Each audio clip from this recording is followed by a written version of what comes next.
No, no, no, no, no, no, no, no, no. Soon is now.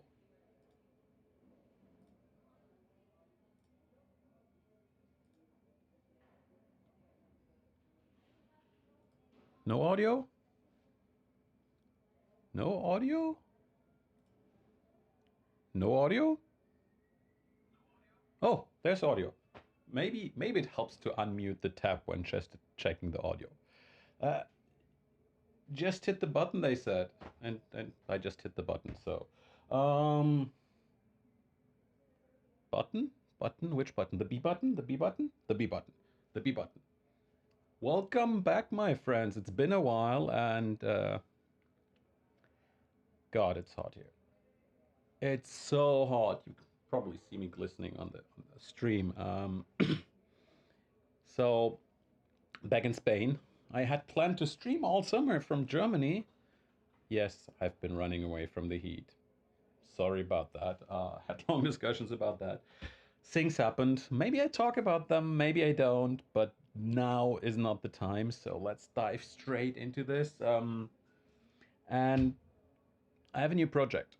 We've been all over the place and did this E-frame, eGUI demo thing, and a bit of storage for AWS DynamoDB. And can we make games? Can we please make games? And I have no idea how good the audio is. I came back here and everything was still in place, so I just pressed the button, upper right corner, stream, and I hope everything is working. God. If I take off my shirt, no, not gonna happen, but I wish I. Whew, heat, heat, heat. Is there green tint on this? Am I green? Am I really green? Am I as green as my green screen? So, what we're gonna do? So, Rust. Rust is a given. Ads. Oh, ads. You know that ads thing, I completely forgot about that. Maybe I should automate that. So Twitch wants to play ads. So if Twitch wants to play ads, maybe we let Twitch play ads for those who have not subscribed yet. Don't. It's you'll get rid of the ads, but it's fine, right? Let me check. Ad break ends in 3 minutes. What the? We just started. Should I just? I wanted to explain what I'm doing, but 3 minutes, like.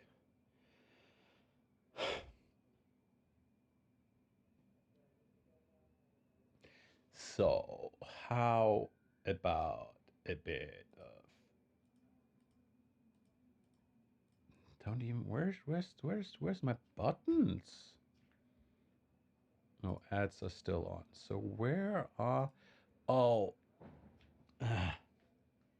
different setup. No button to go into the corner, and still no button on my tiny little stream deck. So I have to.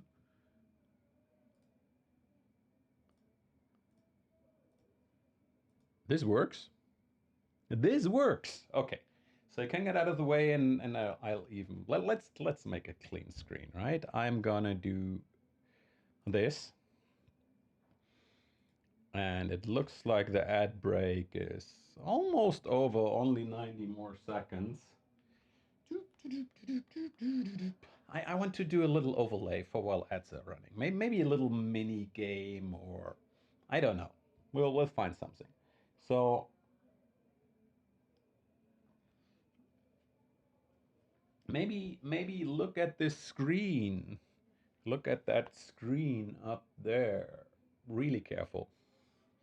Really careful. No, no, I'm not taking ad break. Twitch, you forced me to. Not making any money out of this, and I don't. Well, okay. I used to say I don't want to, but let's not go into that today. Now I'm hungry. Thank you for that, Twitch. Maybe I should play a mini game like, I don't know, cookie clicker, universal paper clips whenever we take universal paper clips.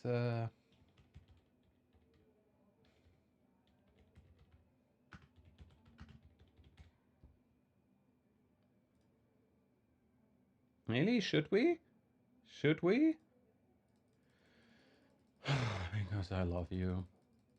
I love you all. Auntie loves you. Really? And now the ad break is... You're kidding me, right? Okay, so we keep this in the back here. Why? Did I just flicker? Did I just flicker? So we keep this in the background, but okay. Do I give you the backstory or not? So I've been coding Rust on and off for nearly 8 years now, and exclusively for the last 3 years, 2 years. I mean, exclusively. So Rust is a gift. I started to dabble into C# and Python and JavaScript again, and no, we're gonna do Rust, right? So that's Rust, and we're doing a little side project with. I'm doing a little side project with a friend with the old Fiiish-RS OML game engine. So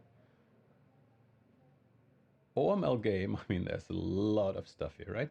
So this thing is still alive, and we're actually doing a game based on that. I'm not sure there was a commit, right? I actually did some minor changes 5 days ago, so we're gonna go into that again.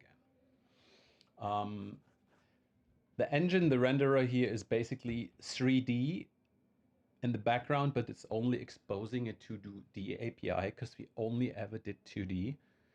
And so I want to extend that to 3D to get some movement effects on the new game.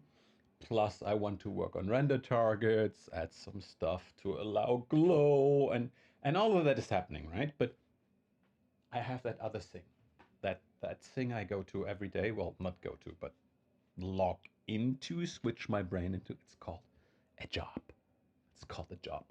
And that job pays my rent and my food and insurances, mostly insurances, a little bit of rent and then a little less food. But so where was I going with this? So I have my work, and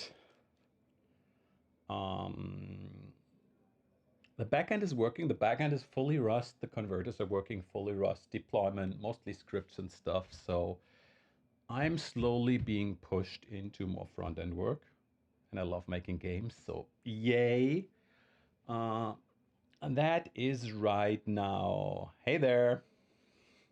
You said you won't be here, so I was hoping to have a quiet stream alone, nobody watching, making me nervous, but yoo-hoo! Um, so I'm being pushed into Unity. On the other side, I've been watching how Godot is evolving over the last years, and I think with 4.0, 4.1, 4.2, there has been a breaking point. I've never used it. I never touched it. I opened the interface on the flight this week. So let me get you out of the way. Sorry about that. It's so hot here. So what we're gonna do. So I need to relearn Unity, and I have hundreds, if not thousands, of hours worked in Unity. I think I have 2 or 3 certifications in using Unity from various, don't ask. I've led giant teams running Unity. I ran game jams on Unity where I worked alone. So I have tons of experience in Unity, and I opened the Unity editor this week and was like, okay, so that's one side, right? Unity.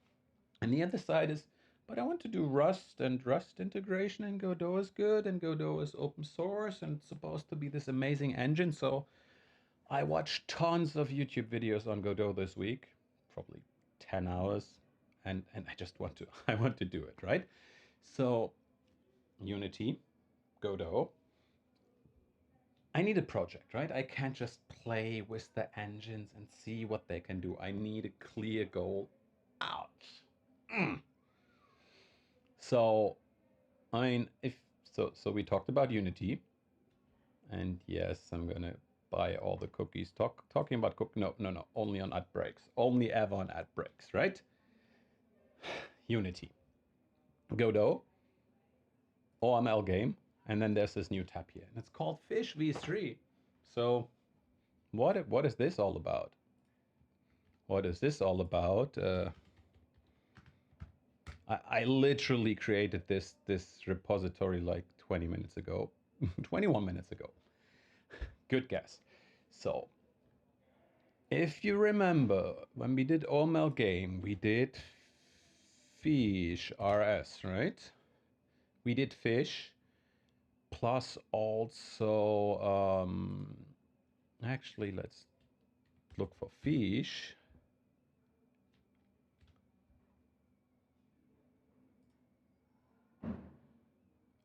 So we have fish, we have Fiiish-RS, and so 10 years ago, 10 years ago was the last update to Fish.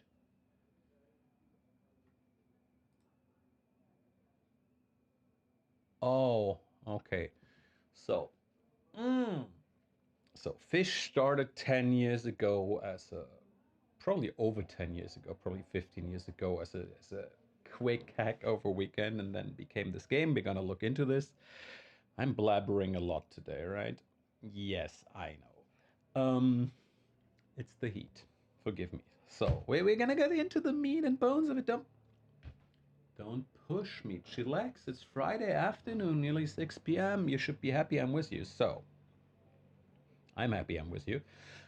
So Fish wrote the game, released the game, did a lot of that on stream as well years ago.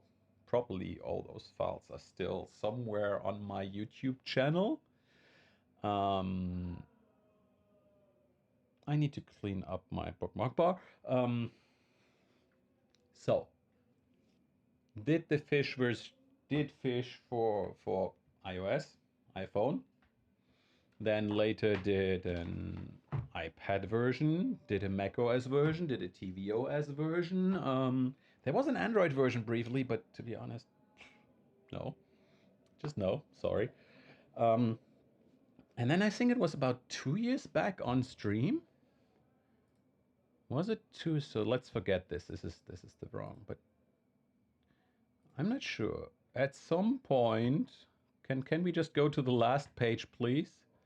Can we? I'm not doing this. I'm not doing. Am I doing this? 3 years ago. 3 years ago.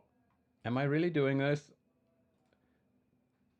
It's nice because my mouse wheel keeps. Oh, so this was the initial commit, right? 3 years ago, March 26, 2021. And I think we did a week on stream to re-implement Fish in Rust completely from scratch, right? And the result of this was this is Fish v3, right? Let's make this bigger.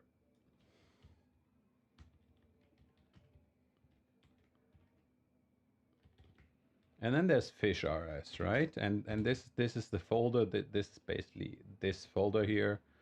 And I wasn't still learning Rust at that point, and oh, I updated Rust, so.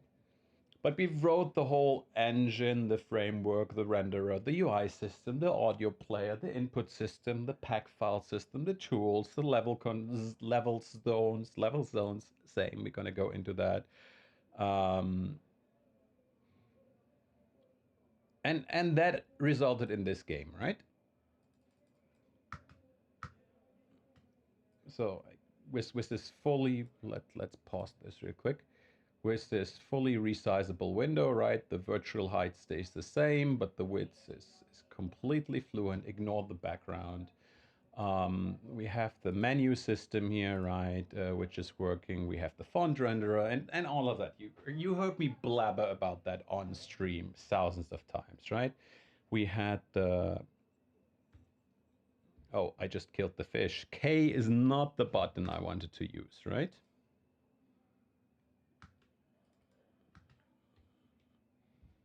So all of this. Let's just say all of this. And it's working. And the idea was to have a Steam release for those of you who are still stuck on Windows or Linux, or just have a Steam. I mean, you could just download the source files and just run it. I mean, you probably have to also just cook the data, which basically converts the source assets into the runtime assets. But all of that, I mean, goes pretty fast. But we wanted a Steam release and then got stuck.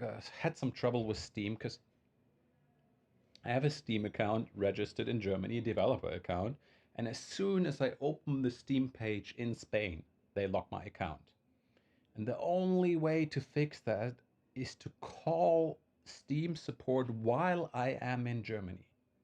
And I have to be physically in Germany, geo-IP, phone, blah, complex. Went through that multiple times, and then as soon as I open the page in Spain, I'm locked out again.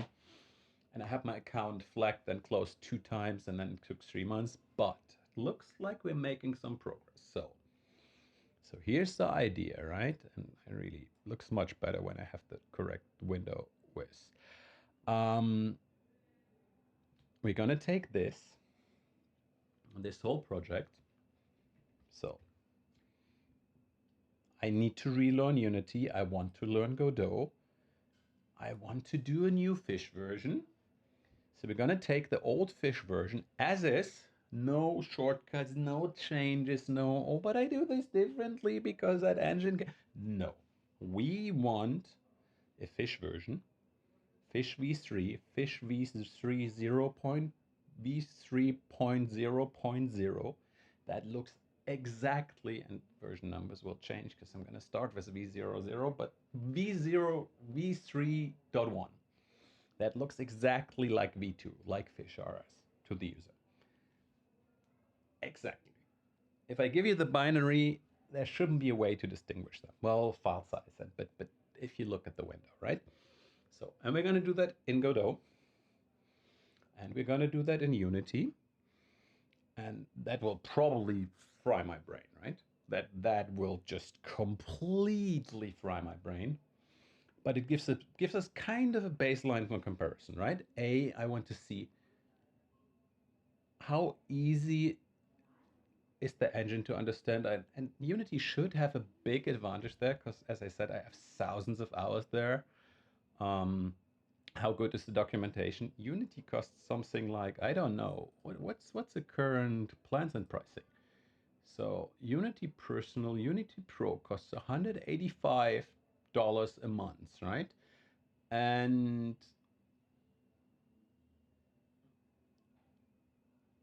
I don't want to publish, right? I just want to start and experiment, but this thing is expensive, right? This thing is very expensive. I mean, that's $2,000 a year, right? That's probably the most expensive tool I would consider using. So I think that should have a head start in documentation and support and features but let's see how that goes. So we want to know how fast can we do our game. Then obviously, how flexible are we? Can we do everything we need? I mean, can we do everything we need for Fish v3? Then how's the surrounding ecosystem? Plugins, tutorials, videos, support, community, blah, right? And then obviously, what's the resulting binary? Cheap viewers on, let me just let me just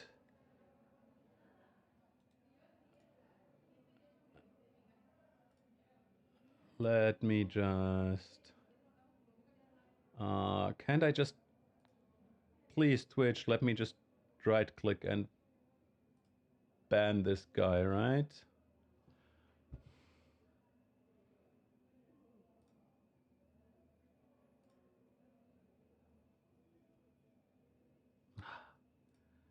I don't care about cheap viewers. So, train of thought, right? Um, Obviously, what's the resulting binary, right? How big is it? How performant is it? But also, I want this to run on mobile devices, right? So how much energy does it use? How big is the binary? How's it download? How does it feel? So also from the user's perspective, because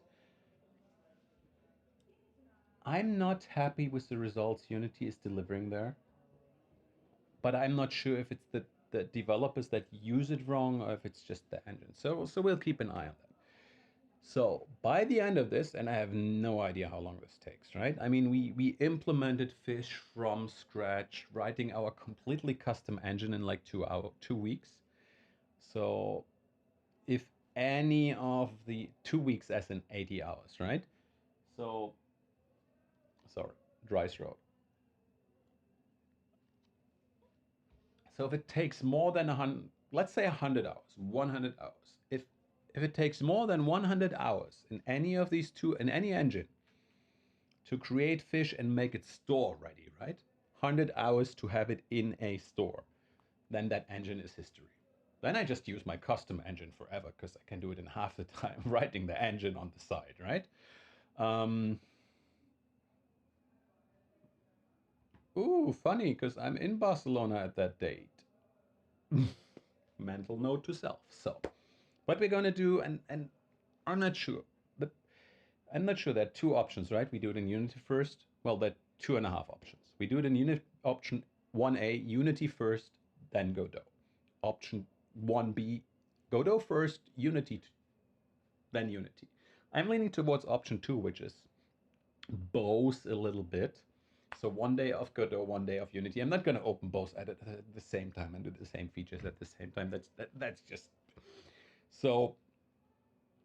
A problem with that is whatever I do last will have a slight advantage because I just did it and reread the old code. So I'm probably going to leapfrog, right?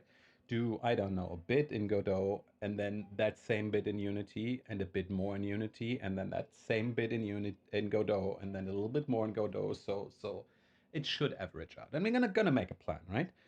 So wow.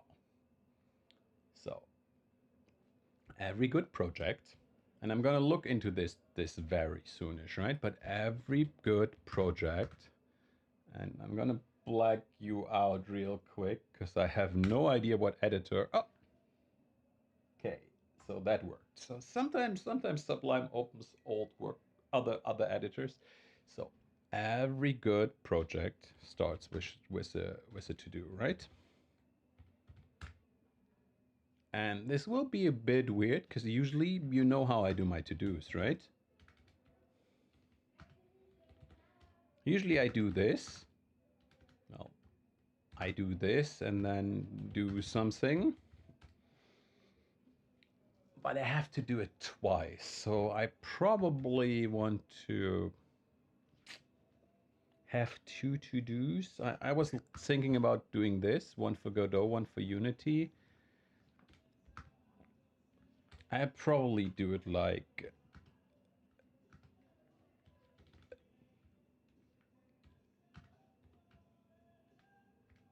oh, come on, idiota.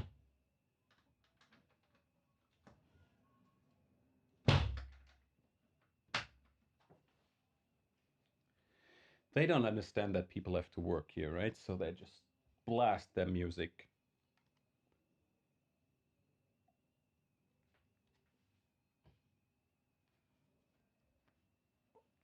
Sorry about that. So I probably just do it like this. We'll come up with something, right? And then we have obviously in progress. And then we have done, and at some point we have released, right?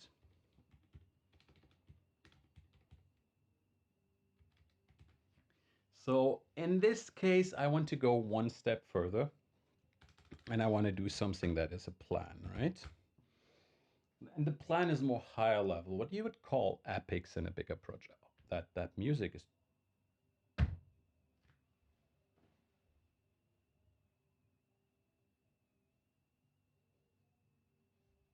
I mean, the guy upstairs literally watering the head of the guy downstairs blasting the music, and he's like, "Is it raining? It's 30 degrees and sunny." So, and the plan is more the epics, the big items. Then we do stories, and maybe we should do something like Jira, to be honest. But I don't want to. So the plan. I'm going to do the plan right now, and then we're going to start. And I plan to do a long session tomorrow, and pick your poison, right? So the high level plan, right? And I'm going to use to-dos here as well, is extract all needed assets from old game. And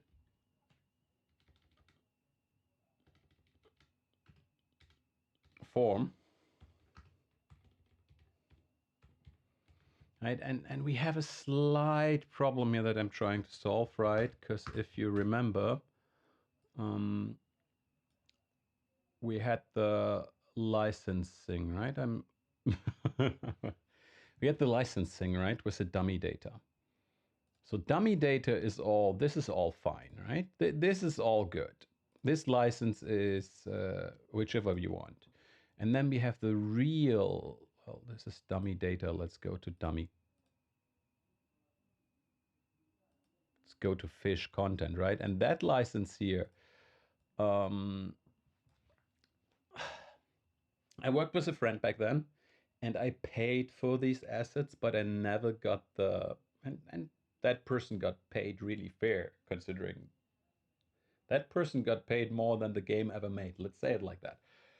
But that's fine, right? But I never got sign off to reuse these assets, so I can put them here in this folder, right?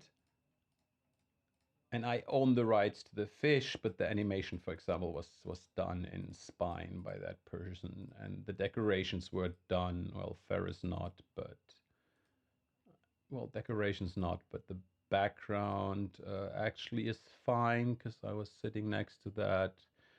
But then there's some of the UI. I did the coins and the flag.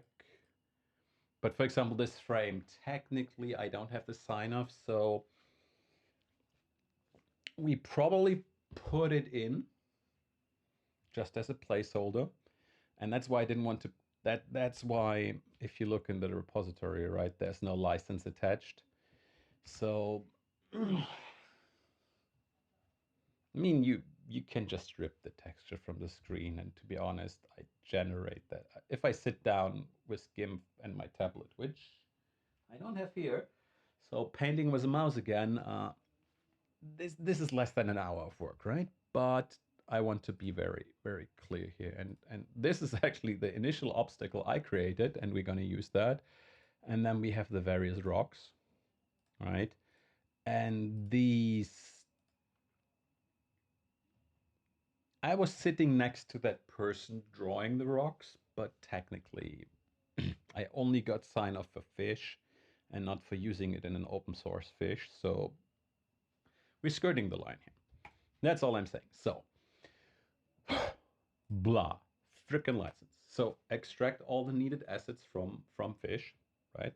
Just have them in a shared asset folder, and then the project specifics can take it from there, right? Then head up base project, and these we have to do in both editors, right? And then I don't know, where do we start, right?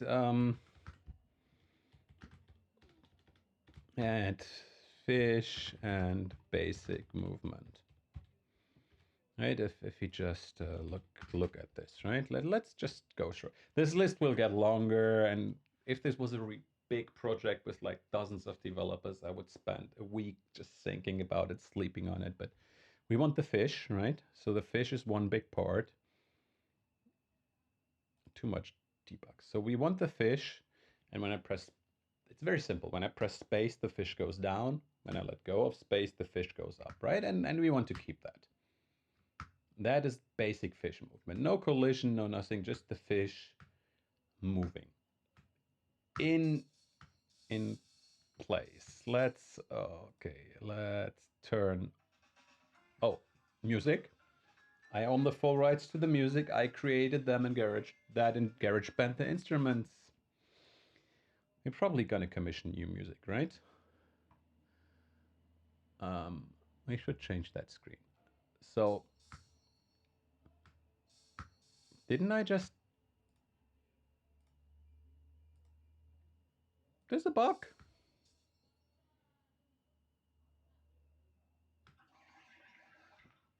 The audio button doesn't work. Okay, good to know. So moving up and down, right? Okay, what do we need? And that is a bit more complex, right? Add background. Because the background, if you watch closely, it has this color shift, right? Now it's this more greenish turquoise blue. I don't want the audio, right? And then it turns to the dark blue, and then it turns back to that turquoise. And when you die, it goes to the dark blue and then to the black. And that's a fade, right? That's a color ramp. We're gonna look into that texture, but that's actually quite complex. And then if you start playing again, it goes back to that clear flash and starts. So there's always a smooth transition for the background, right? And I think that's very important. Plus, what the background also does, it tiles endlessly, right? It's an endless background. So background is actually, we'll be reading the documentation of the engine there, right? So background is a big topic, but we're gonna do that very late. What is more important is obstacles, right? Obstacles.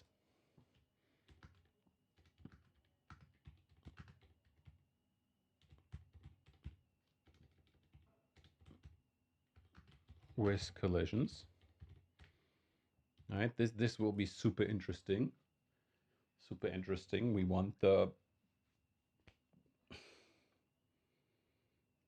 obstacles. So I'm not sure which button it was, but there was a way to...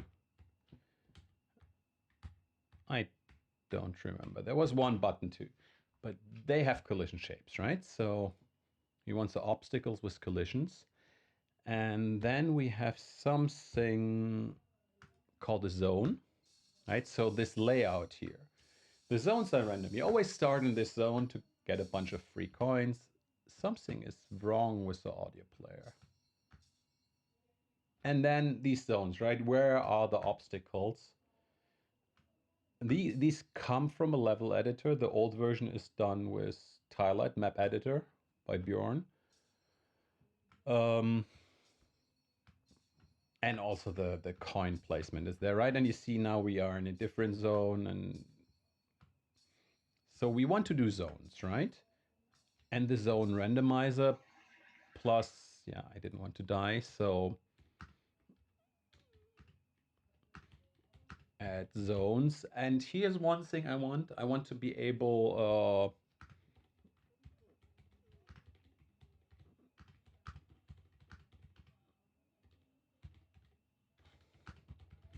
because we have all these zones and I want them to be perfect. If you want them in both versions have to load the same file.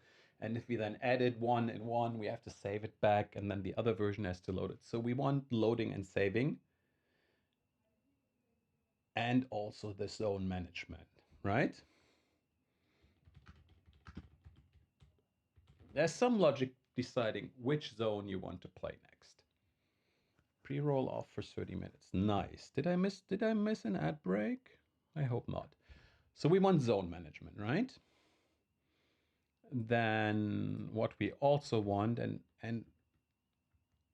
I want to do this and then this, and there's a reason for this order. And then I want to add pickups, right?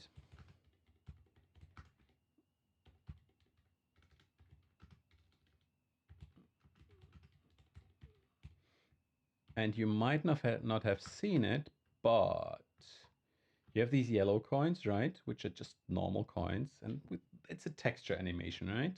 It's a sprite sheet, basically. And then we have the magnets here. And guess what the magnet does? It increases your magnet rate. And then we have the green thing, which spawns a coin wave. And the blue coin, which gives you a coin rain. So I want to re-add that, right? Special coins. And then obviously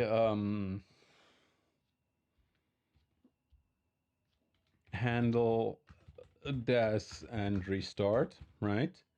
Because when you die, all of this needs to be cleaned up. The coins fall to the bottom, the fish swims to the top, you get the results. Let's ignore UI for the moment, right?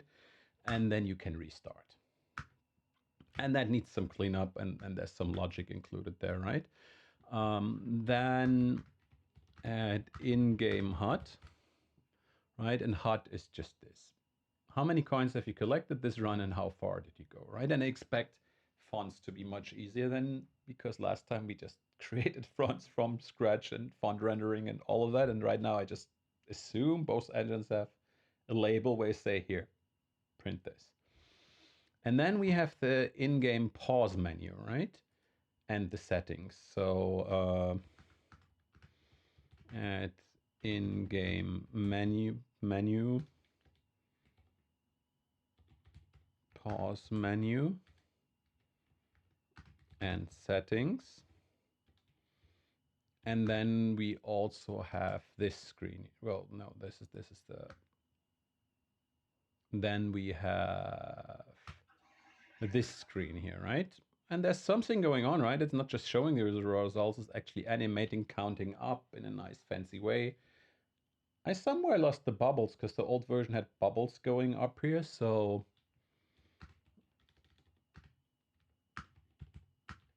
add results screen, right? Add results screen. And I think, ooh, something that is hidden here, which you don't see,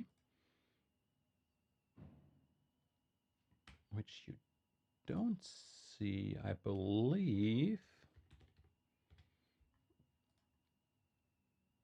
Wow. Oh no, that's the release tool. I wanted to do the fish main, right? And this is the whole main, right? But this is the whole main. And I thought we have script support. I literally let me check something.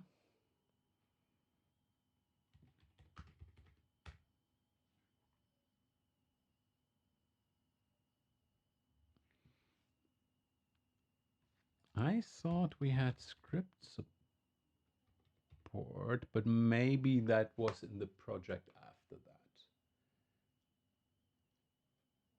Maybe the fish version didn't have script support, but I want to add that as well, right? And at some point the background, but I'm gonna call this bonus. Add basic script support for testing and screenshots, right? So I used that in the original Fish version because you need, for the various stores, you need lots of screenshots, right? And I wish I had the old Fish version with overlays and in certain situations, and every time you update it, you need to do screenshots and resolution. So I had a script that basically said, hey, load this zone, play 5 seconds, put the fish here, swim here. Oh, nice, this preview looks cool. Swim here and turn on the decals like overlays, coming soon, or swim endless. So they're probably here, and then do a screenshot, automated.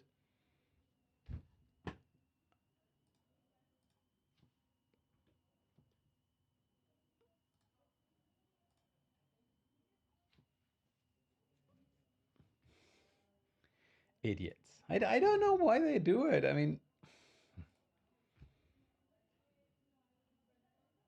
The UI on Twitch is abysmal for this. So, whoa, lots of talking. So, but this is roughly what we want to do, right? And some of this should be like, okay, I mean, okay, okay.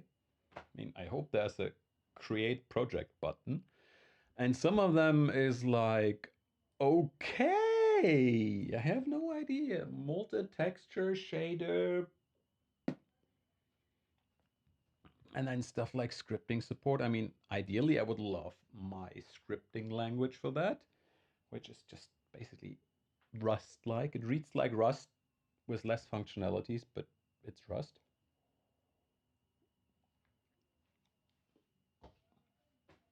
So, whoa.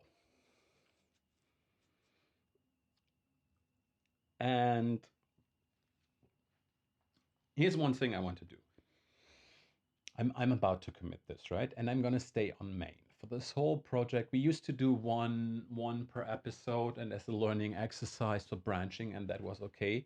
But for now, I will just, and this is, I don't know why my window moved down. Um,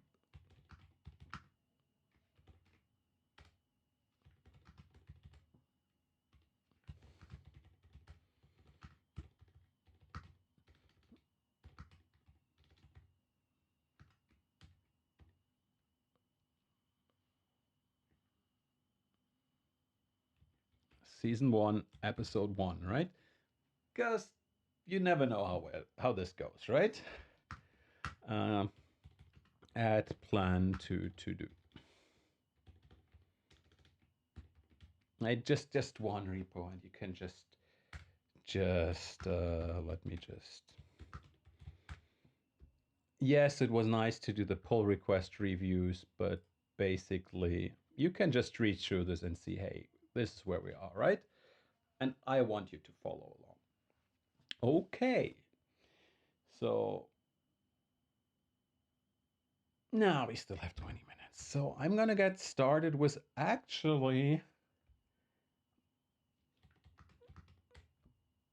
I have 300 gigabyte free, right? So what we're going to do is we're going to download Godot.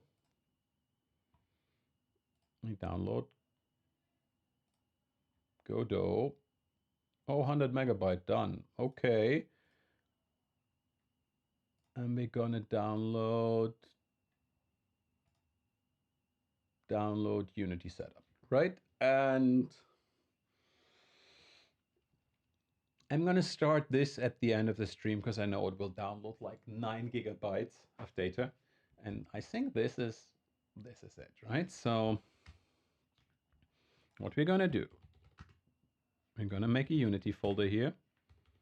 Going to make a Godot folder here, right? And then we make an assets folder, right? And the assets folder is an interesting one. Well, actually, let's copy from left to right. So we have Fiiish-RS, we have assets, right? And then basically, I said, here's the screenshots, right? So that were automated, and here's some stuff for the stream, for the overlays. Here's workflow helpers. Oh, nice. But this is all very old, right? So we have basically, oh, we even have the, remember the release tool? That is what OMR bumper is now. Talking about OMR bumper, oh, we don't have Rust. We don't have Rust in the mix. That's going to be interesting how we manage versions. But we have the content, right? And if you remember, this is our internal. What do we do with assets, right? For example, the background is just copied in. And then we have decorations. And so I'm gonna just go manually through them and copy these two, right? And let's so the background, for example, that's the grayscale background, right? And then we have the gradient here, which has the various zones. So it maps black to the left side and white to the right side, and then what I control is the y-axis, right? So if you play, it bounces between these, and if you die, it bounces down here, and then if you restart, it goes here. Well, if you stop the game, fading out, and if you fade in, it goes from here into bouncing mode again. So we have the background. Nice, nice. Decorations, yeah. I could also just, I wonder.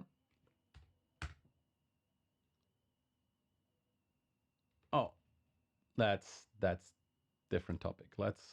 So we have Ferris here. I mean, he needs to be there, even if this is not Rust anymore. We have the fish. Not sure why he's under decorations, and we have the heart, right? Then fish.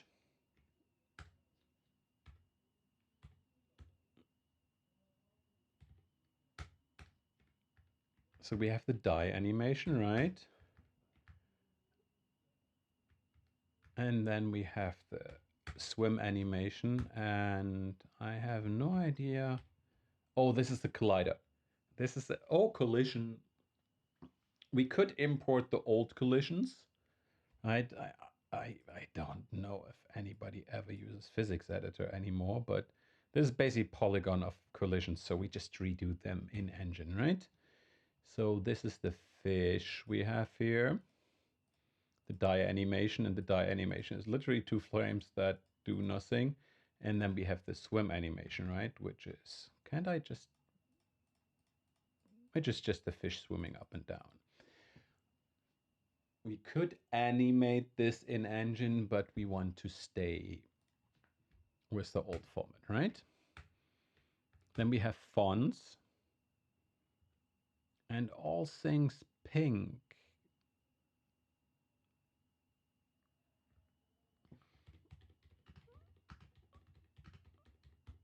I think that was a CC0 font. I hope terms of use, personal use for free.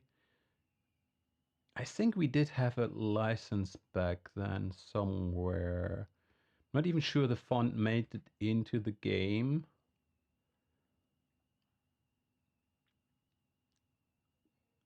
I think we paid $15 back then. I have to check that. But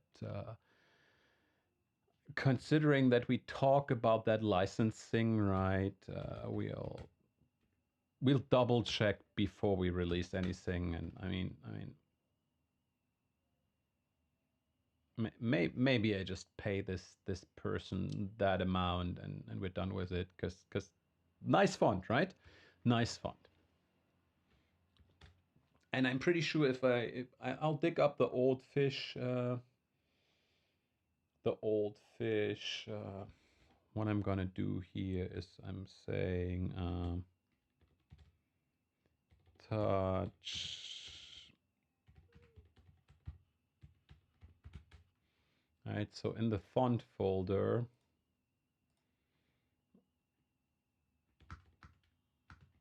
check license for all things pink, right? Just so, because I know the old project has the license key somewhere in the repository. I just lost it on the transition, right? So we have fonts, we have GUI, and I'm gonna call this UI. And we have the mini icon and the mini flag. We have the result box, and we have the two frames. I'm not sure why. All right, so we have the coin. I wish I could press cursor down. We have the flag. We have the result box, which I believe might not even be needed. We have the screen frame, and with the, hey, this is with the things, and we're probably gonna re-extract that and just the empty screen frame, right? And then we have the buttons, and I'm just gonna copy over the buttons as is. Because we have the X for close, we have the fish button, the music off and on, the pause, the play, the settings, the sound off and on, right? So then we have the icon, And the icon, maybe I should look at the assets before copying them and not after copying them. So icon, and that is just the fish icon, gigantic, right? And then we have a tool that crops it. And actually I have a 3-layer version because on tvOS you can wiggle it, and I have the background layer, the coin and bubble layer, and the fish, and wow, that looks good. I have to show you, but my Apple TV is not hooked up to the stream. So we're gonna copy over the icon, right?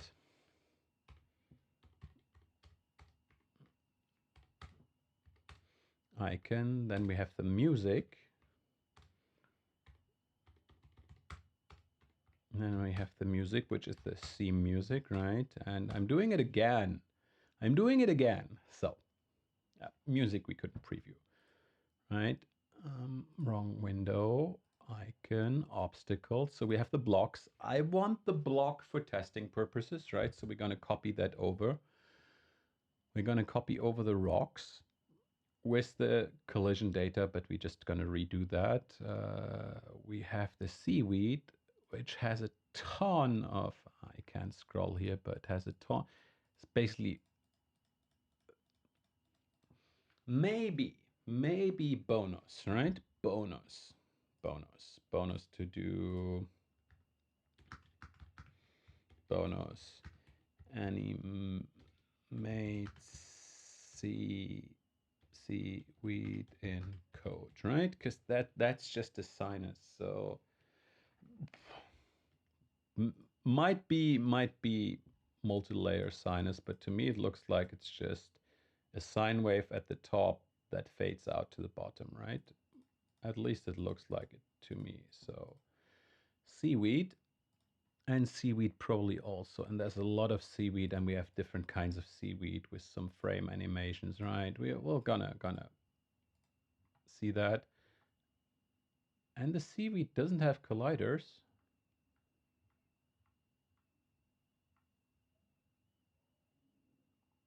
That is interesting. So I'm just gonna copy, okay. I'm just gonna copy the whole obstacles over, right? And then in the rocks we had the XML, which I'm just gonna delete real quick. And then we have pickups, and we have the, wait, I'm doing it again. Remind me, thank you. We have the pickups, we have the coin, which is just a, I just did that in Blender real quick, and probably could use a 3D model, but we have the coin. We have the coin in blue for the coin rain. We have the coin in green for the coin fountain. Explain later, and we have the magnet, right? All just very simple, just drag and blend it. Maybe I recreate them on the stream just for fun, right? But these are the pickups, and we definitely want just all of them. And then we have the sounds, right? And the sound bank is interesting because it says, hey, how many instances do I need? Let's see how, do we have, oh, add music, add sound effects, right? As effects. And for now, and again, this is just how it's converted. So I'm going to create a folder sound. And you could argue this structure, the naming is wrong or not good enough or should be different, but we just want to redo the old game, right? So I think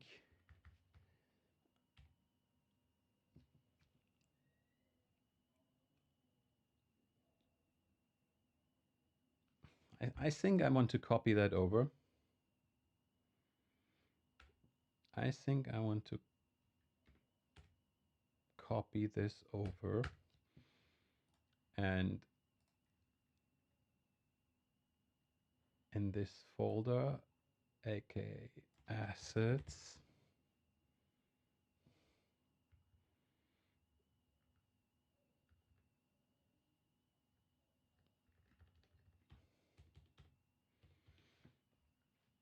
I mean, there's no license file, right? Don't use my assets. Thank you. Um, hey there. Hey there. So I think, I mean, we still have the zones, right? I'm not sure where the zones come from. So zone is basically binary format, and we never had this is all the zones we have, right? And actually there is marketing screenshot. Wait, I want to check something real quick.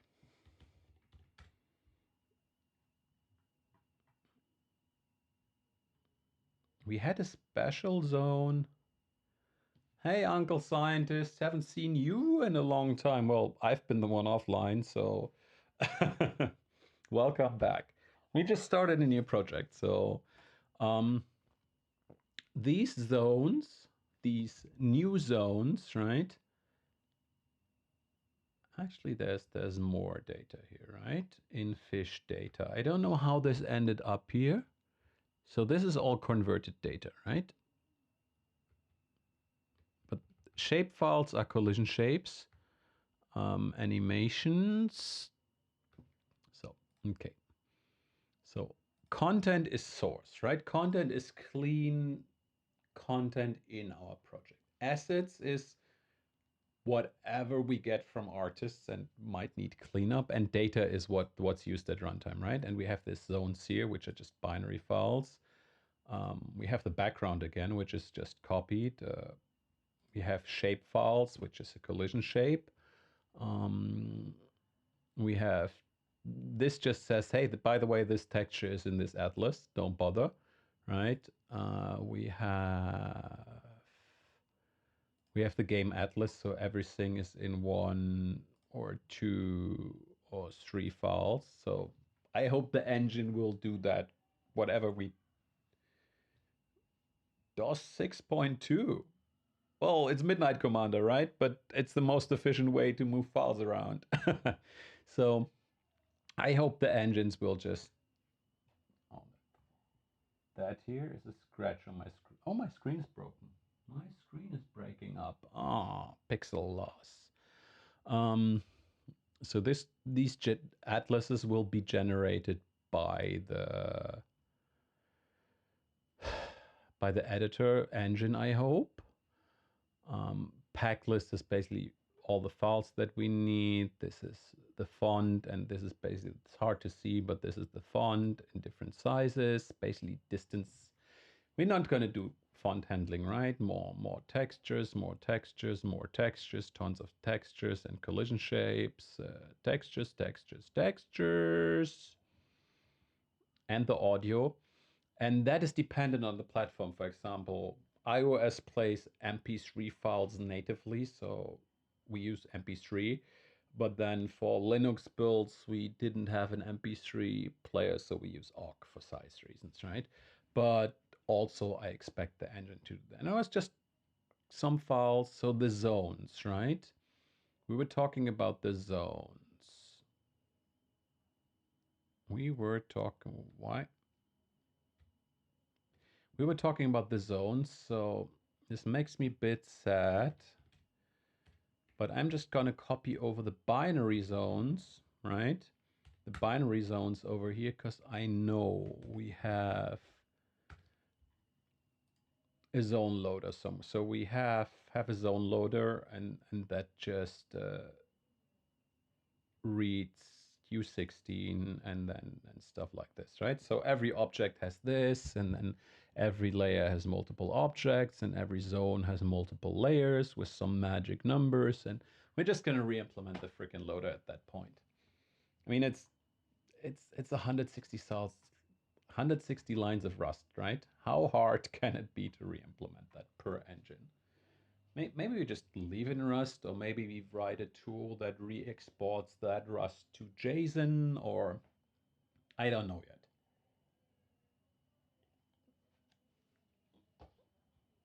What I do know is I don't want to lose the zones, right? Because that was quite some work to get them feel right and look right. And so I think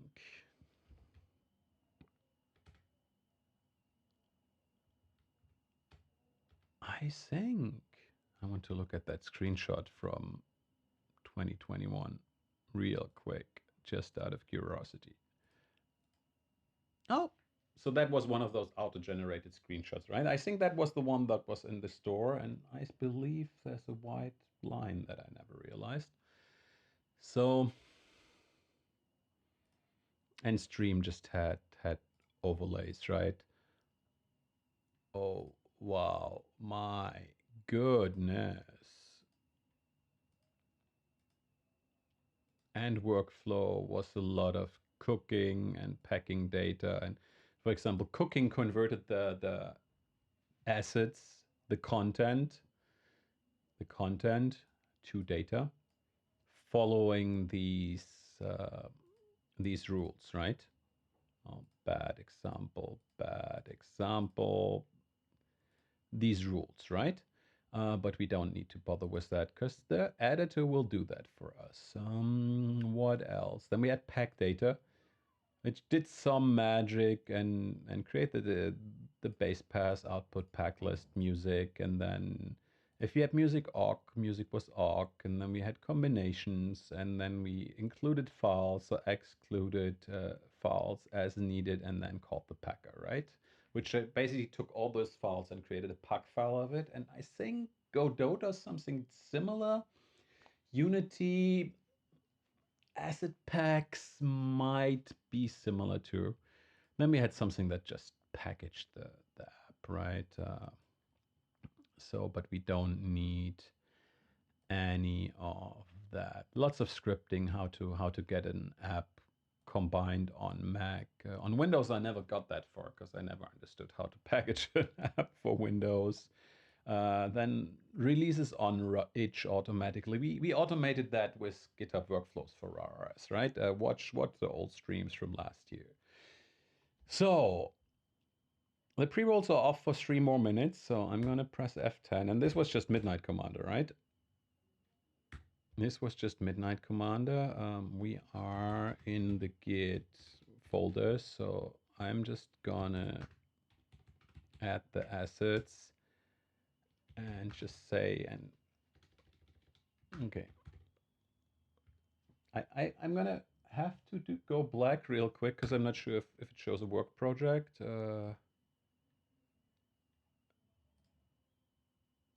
And yes, it does.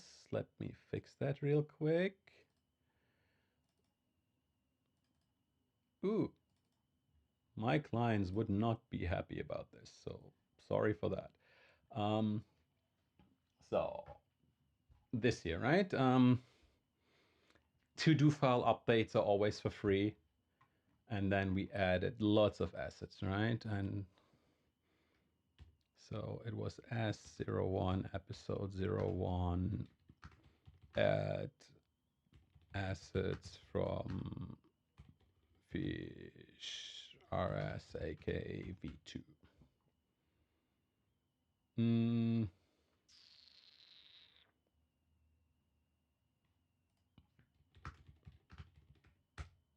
It's 15 megabytes. Otherwise, I would consider compressing them, and because they will be in the.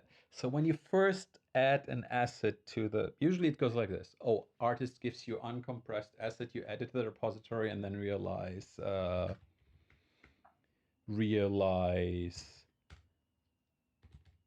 hey, that could have been optimized, right?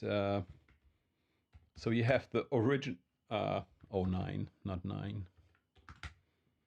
So you have the original file in there with the 18 gigabytes of emptiness, and then compress it down to 20 megabytes. And everybody who checks out the repository has to. So before your first push, check the file size. The thing is, this was already optimized, right? So we don't need this, but if you add big files to the repository, do yourself a favor, on the first commit, compress them. And I probably even would go as far as maybe, I use graphics magic, not image magic, but maybe, I'm not sure why the auto compilation is not working.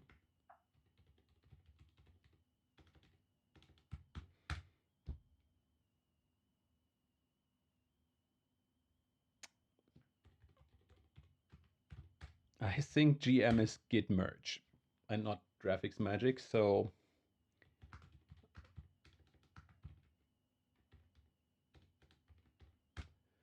right, so the WebP is 96K. And can we actually, so backgrounds, right? So this is 500K and this is 96K, right? The old engine didn't support WebP. I will add that. I said I'm gonna work on Amalgam. There, maybe we do a bit of research, use other formats, but WebP seems to be the most promising right now because the loss in quality. I mean, do you see a difference here?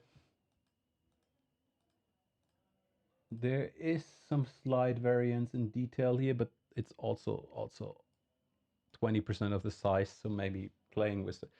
So we're gonna delete this file again, and then we're gonna commit the assets, right? So on the first commit, take extra care to compress the assets. Once it's in the repository, it's in there, right?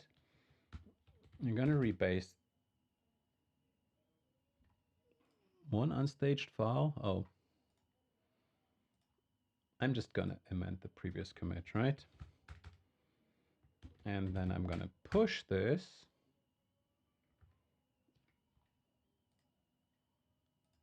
And you see it's all here. I'm gonna take a quick bathroom break.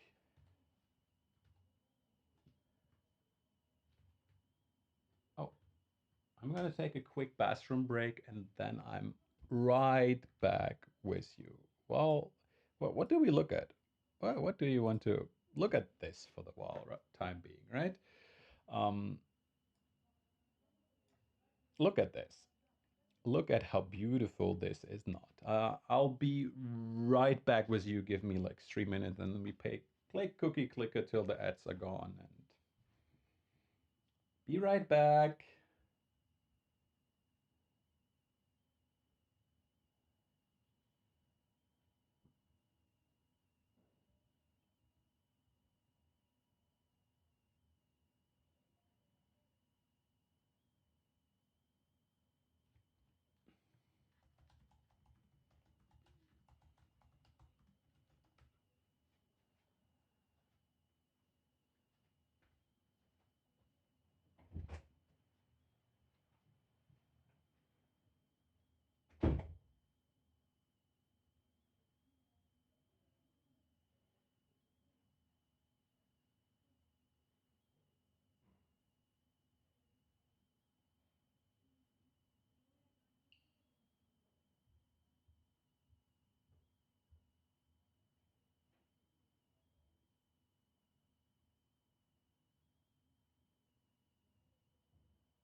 I have a plan. 1 minute to go. So, hey, 1 minute. Let's use that 1 minute to, yeah, okay. Auto clippers, auto clippers. And maybe lower the price a little bit. We want to sell more paper clips, right? Am I really doing this? Yeah, I can afford one more.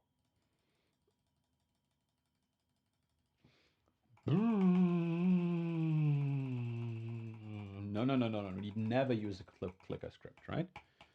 So I'm gonna click this for 20 more seconds, cause then that will be over.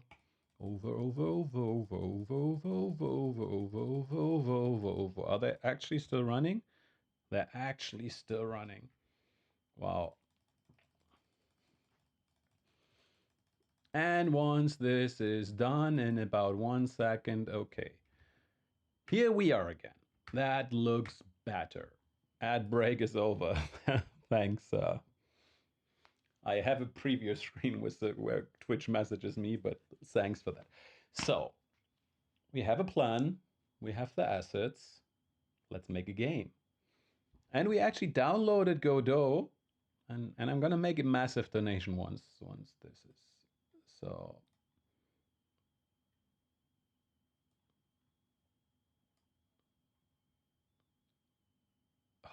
Do I just drag this into applications, right? And then I probably, so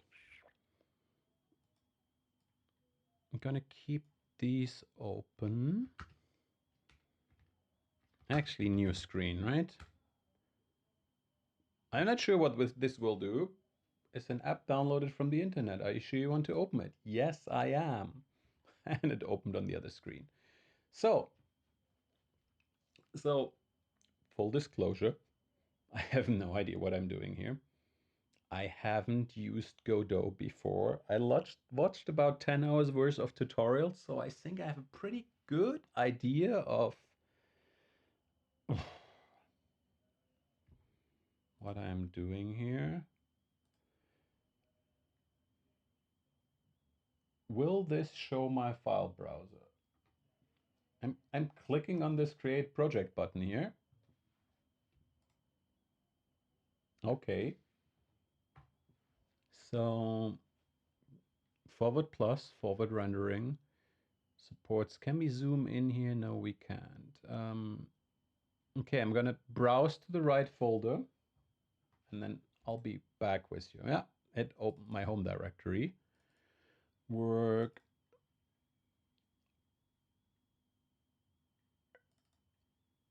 So I am in the Fish v3 folder and I'm gonna use the Godot folder in here, right? Select the current folder. We're not gonna create because it's in here, right? We call it Fish v3. Okay, forward rendering. We have to choose the renderer, right? That's radio buttons. So what do we do? Forward plus supports desktop platforms only. Well, no forward rendering on mobile? Okay, I want a mobile version, so forward plus is out, right?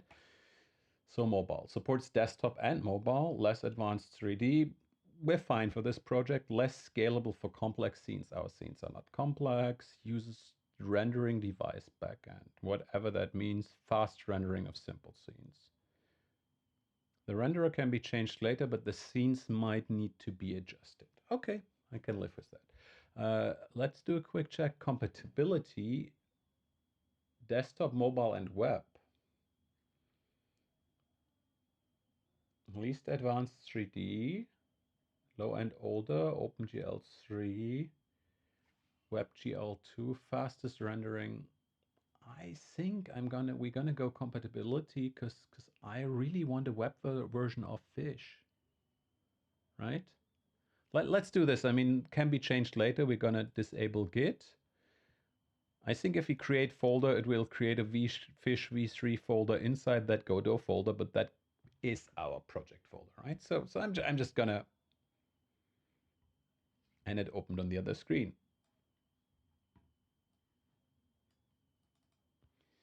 Okay. So guess this is our scene view here, which currently has no root node. Our resources, okay. Our editor, inspector, node, and history. Oh, a global. Oh, I love that when you see when you've been what you've been doing, right? Global history in editors, in any kind of editor is amazing. What the hell did I just do? Even if you slip and press the wrong button or shortcut. So, okay, I guess these are the run the project. I mean, we don't have a scene now, so I just pause and stop. Okay, pause the current, stop it. remote debugger, play the current scene. Okay, for testing, if I want to, okay, run a specific scene and enable movie maker. Oh, nice. Nice. And this is the rendering engine, right? Okay. And then we have the different views, right? The 2D view, which we probably will use a lot. 3D. It has an included script editor, which is nice, and the asset lib we ignore, right? Okay. Editor settings. Probably a lot, right? We gonna ignore those for the moment. Scene, okay, is the current scene. Project. So from what I've learned, and again, all my Godot knowledge is 10 hours of YouTube videos. Thanks, Spacetime. Hey there. From what I understood, they have this integrated thing which is called GDScript, and it looks a lot like Python, to be honest. But using Rust as a scripting language, integrating Rust seemed to be pretty straightforward. They have this plugin system, I believe, and you can basically very simply use a Rust library as a plugin and then just call Rust from. And there's this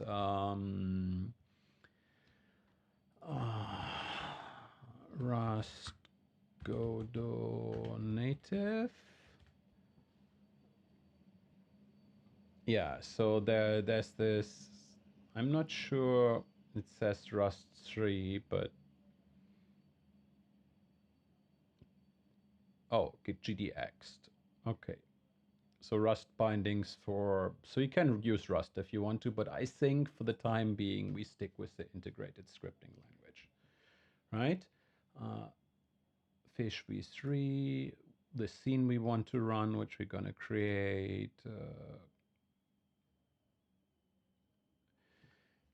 1152 by 648.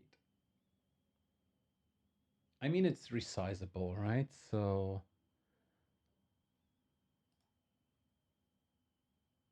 let's see, maybe it pops up on the wrong screen, which is nice for me if I develop alone, but I want you to see what I'm doing. So let's see how that is going. Stretch mode will be interesting, right? I think, oh yeah, that's nice, right? You just hover over the settings and it tells you what it will do. Because we have this virtual screen height, which was always 1024 for fish, right? To get this endless stretching that let's just git just R. Is this the right project? So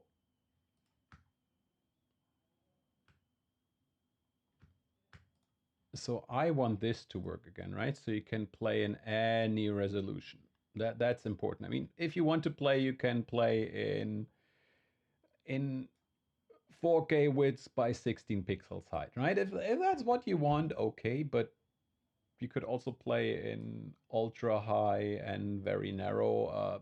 Playability will suffer a bit, but at least, I mean, something like, I don't know, ultra wide screen to phone device and sideways phone, right? Square device. Something like this range should work. So that stretch mode will be very interesting, but I'm not going to touch any of that at the moment, right? And then you can keep the aspect, keep width and keep height, and okay, so that will be interesting too. Wow, no descriptions available. That's sad. And we have a scale and a scale mode. Orientation is landscape. Okay, fair. VSync mode. Mouse cursors. I think I will not touch anything for the moment, right? I mean, we might add some render layers at some point. Maybe we add physics layers for... No, we don't. Oh, maybe we have one for the fish and one for the obstacles, right? So we don't have any navigation. We don't have any avoidance. Okay. We need input mapping. I mean, we have one button, right? That's the dive button. We don't worry about localization for the moment. Globals, I think, is Godot's way of using singletons. Plugins, we can probably install plugins or just create a new one. And okay. So I really want to press this button, but for that we need a scene, right? Because we don't have a scene. So I would say in our to-do, this is done, right? We are here, right? We are in setup base project. And okay, how do we do this? I mean,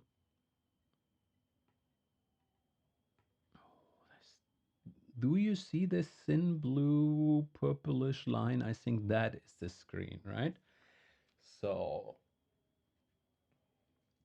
how about we just dummy this up, right?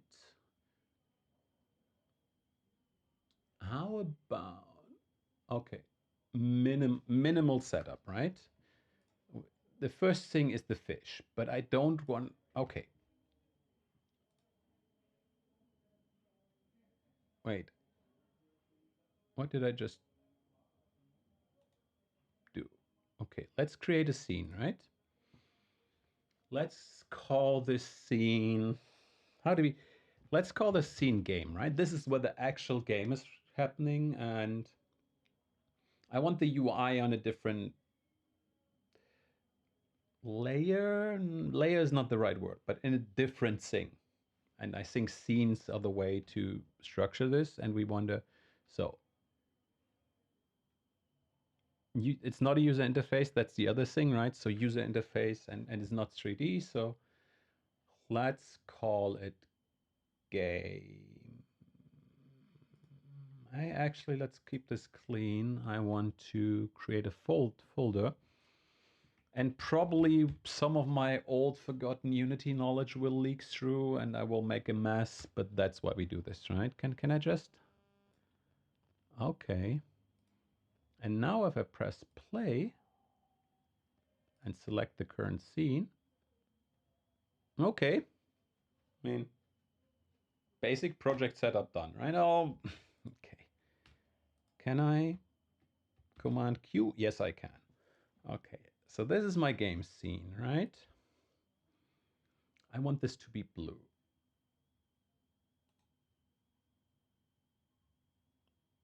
So right click is the context menu, and I think I want to add a child node, right?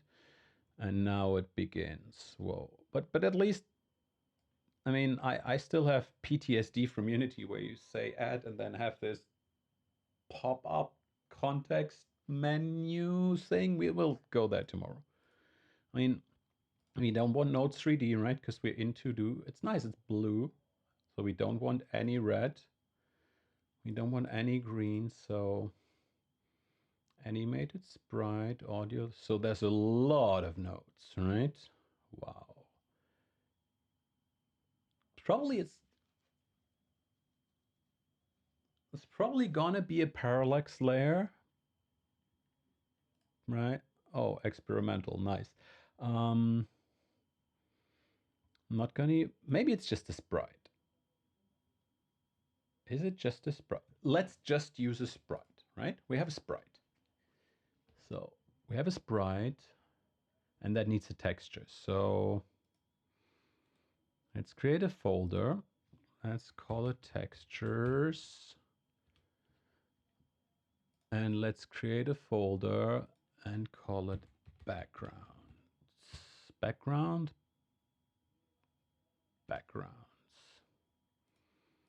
Right? And I believe so. If we go into Godot, we have texture. It's just file system, right? So if we just I'm not sure I should be doing this, right? But Godot textures, backgrounds. What if I just, and this is not blue, right? This is gray. So we're starting with the most complicated thing we can find. Well, be my guest. Oh, oh, so this is a texture, right? I hope this is a texture. Is the compressed texture 2D? And there's, I guess, okay, can create new ones. I could load or quick. What's the difference?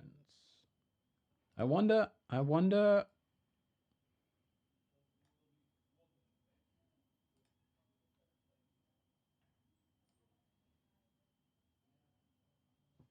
Okay. Okay. I like this. I like this. This is, hey, this is working. I just put a texture in the game. I mean, probably shouldn't be doing what I'm doing right now, but what if I just, does this have Command B? Okay, so you're gonna see me press Command B a lot, right? Okay. And let's ignore the scaling and everything, right? That's something for later us, because remember the plan is to do the background at, oops, the background at very much later. And right now it's just base project. So I have the background on a sprite.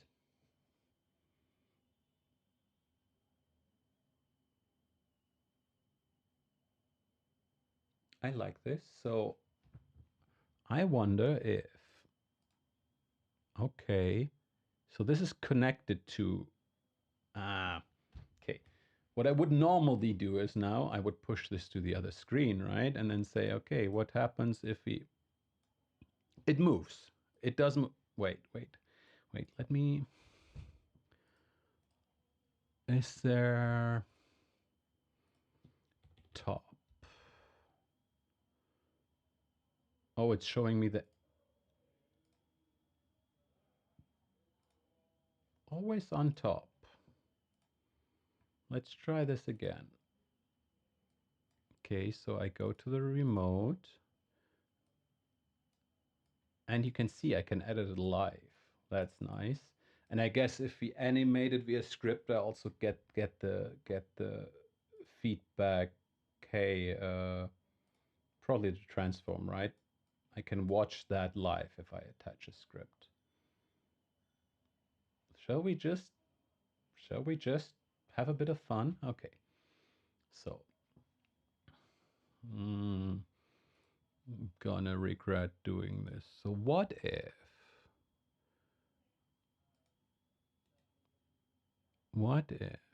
okay, we have this attached script here, which is this button here. Is the,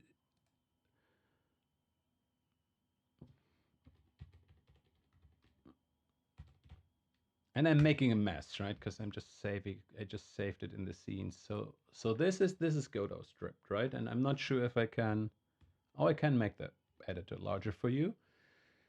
So we have the process, right? And I guess that is the update function. And oh, not a fan of programming languages that use indentation for, but okay. So we have self. Self is us, right? And I guess we have a transform here, so it's probably, oh, it's lowercase. And then it's position, right? So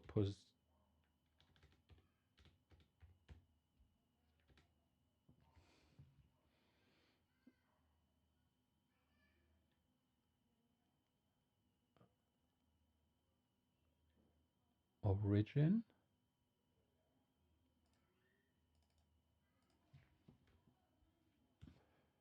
Dot X.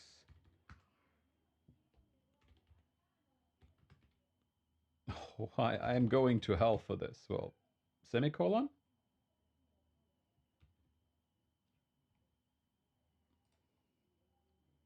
Oh, background moves.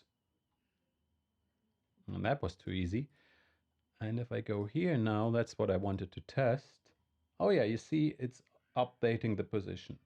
I'm not sure why it's called position here and origin here, but hey, we're animating our background. It's scrolling in the wrong direction, but I mean, can we live update the script? Oh, oh my God.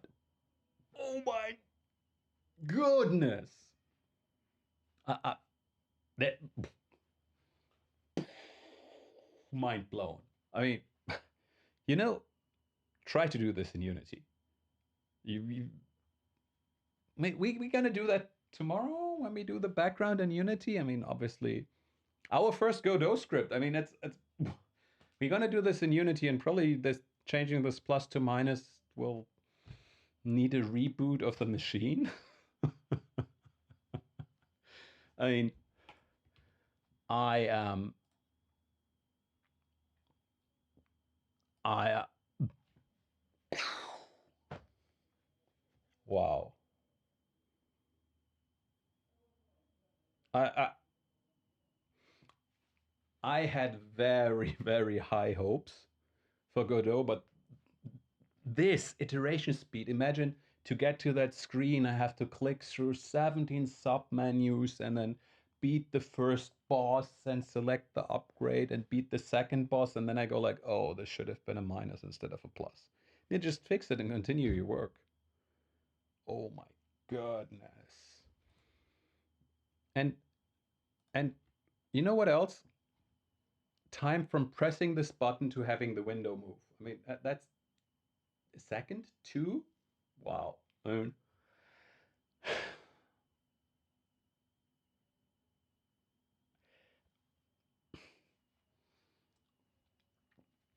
when I started to work with Rust and went through the first half hour of what the hell am I doing? And my hello world was working.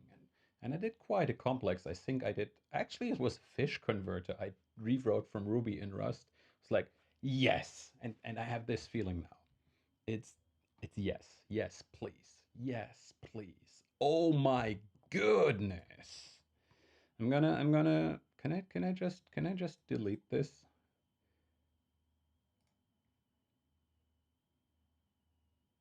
Remove them anyway.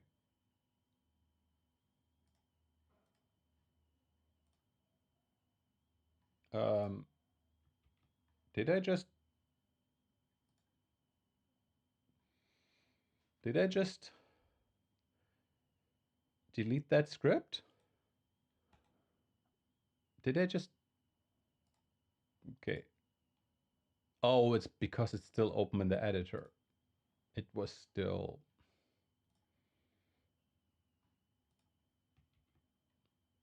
oh, I didn't wait. What? I didn't save, right? And if I don't save, where is this?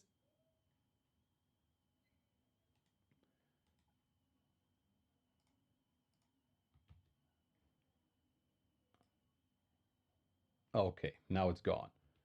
Now it's gone, and oh, did I just press save? And here it's yeah. Um, it doesn't exist anymore. I think the editor here is still okay. Fair enough. Do I have shortcuts for this? Do I have shortcuts for this? I'm gonna look up the shortcuts later. So I don't want this, right? So we have our game. Can we actually, yeah, background, right? I want to add a second sprite. Add child node. Oh, can I? Oh, full keyboard navigation. So, fish, right? Okay, this is gonna get ugly. But what if? I'm not sure why I'm doing uppercase here. I probably shouldn't. Let's copy the full swim in here. Can I do this? Oh, I can, and then I have the fish here. Oh, and I click here, and I click here, and it keeps this selected, so I have the... Oh. Okay, so let's take the... And it has a... Oh my god, oh my god, oh my god. This is... Unity, please steal all those features. Can I just... Can I just...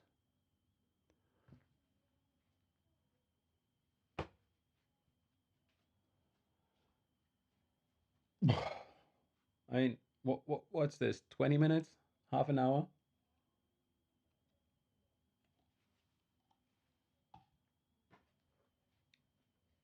I mean, I'm gonna time the installation of Unity tonight, but I guess... Wow. And what I can do... No, this is local, right? I have to go to remote. I wonder...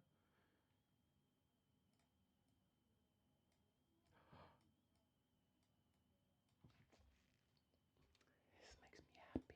This makes me happy. I mean, we want it to be roughly here, right?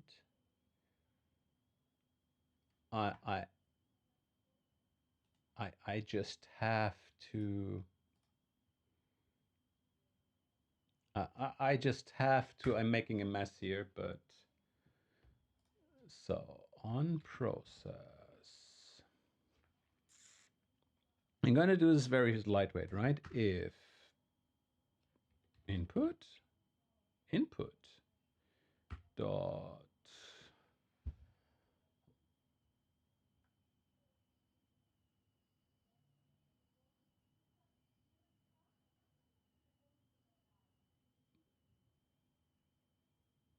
I like the auto completion because is key pressed. Is key pressed. Key code, key space.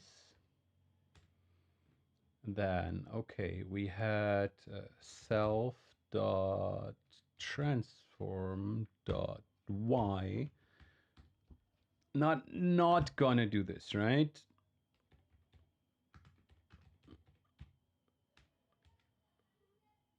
It's indent based, right? So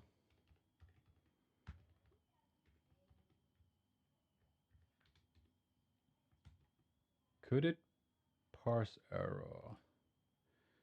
Line 11, expected colon after condition. I think this is a condition, so this?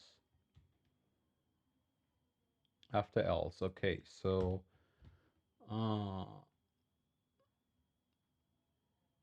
operands.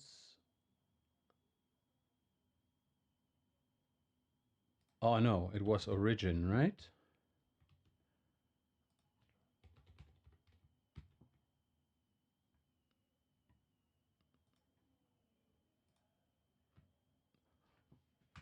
Let me make the numbers big. Oh, I didn't need to restart, but let me make the numbers bigger here.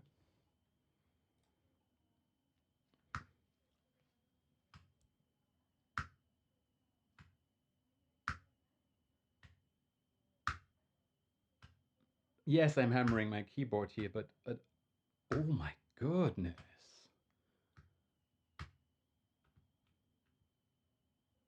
Oh my frickin'. I want to see something here.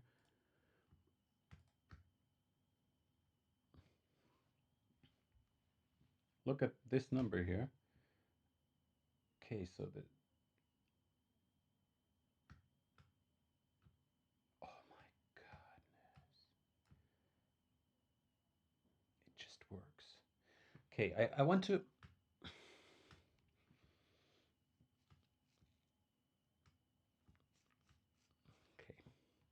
Okay. We're in basic project setup, right? I want... Oh, I remembered that. What's the difference? Canvas items. The base size specified in width and height in the project settings. So that's that number here, right?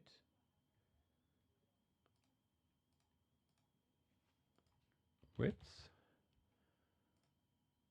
Yeah, it's this, right? The base size. Okay, the base size. I'm reading the canvas item here, right? I can't point at it. The base size specified is stretched to cover the whole screen. That means everything is rendered directly at the target resolution. 3D is unaffected, while in 2D there's no longer a one-on-one correspondence, scaling,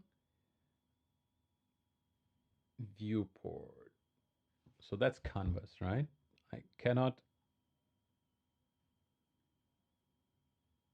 I mean, it's nice that there's a scroll bar here, but okay, viewport. The size of the root viewport is set precisely to the base size specified. The scene is rendered first and then is scaled to the screen, taking stretch and aspect into account. Okay, so one renders pixel perfect, I guess, to a texture and then copies, and the other, I don't really. Okay, I want a height of 1024, right? And 16 by 9, I should know these numbers by head, from my head, right?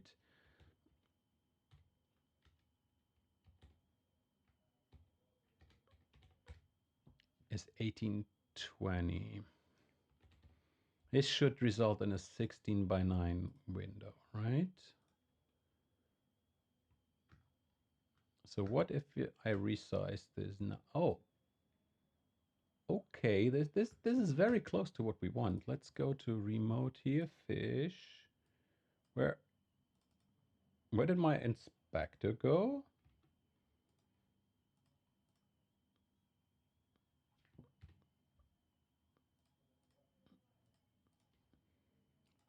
So again, I want to look at this Y. So this is 0, right? And the bottom of the screen should be exactly 1024.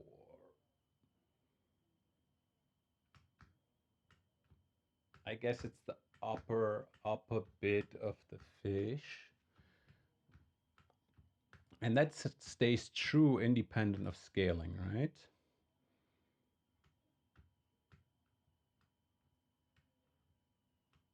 The thing is, I don't want black bars, but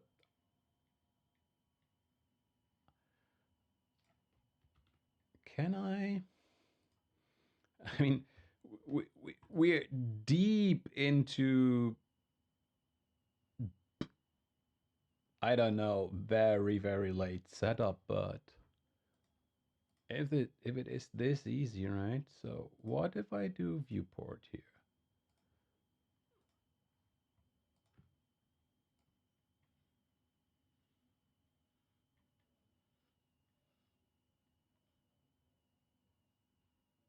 It looks the same to me. And then aspect. I wish there was an explanation here. Open documentation.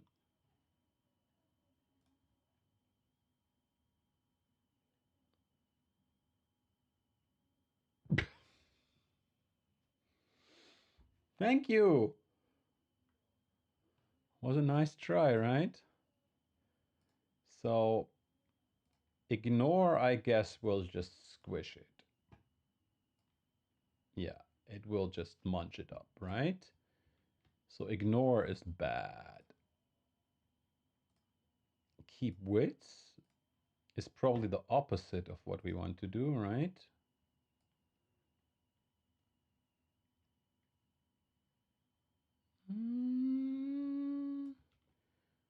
Okay, I think I want both, right? Keep height is fixed height but dynamic widths.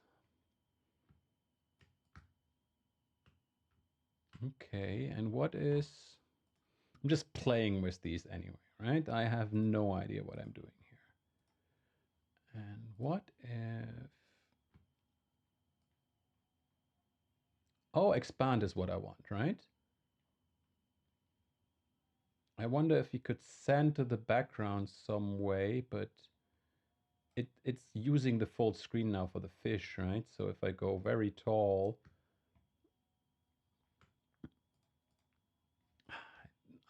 okay, that's not good, right? I have to have the inspector open if I want to.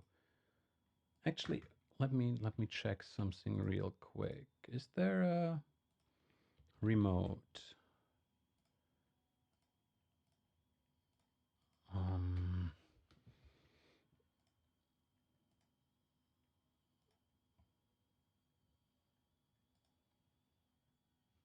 where was this on top setting? Always on top was in the window. Is there a...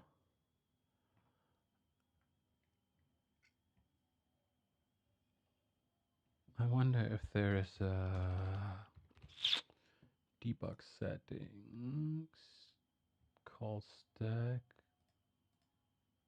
run. Wow, application run. I would love to...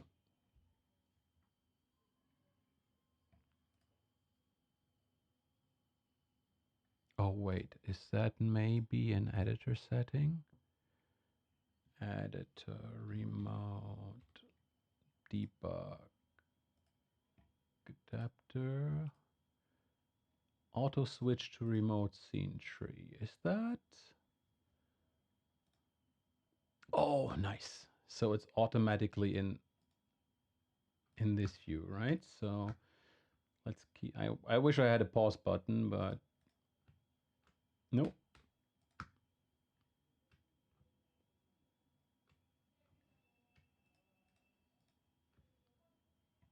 Oh, so it's down here. So if I make this very tall, I mean, apart from the fact that top is always 0, right? So top here, here, top is always 0.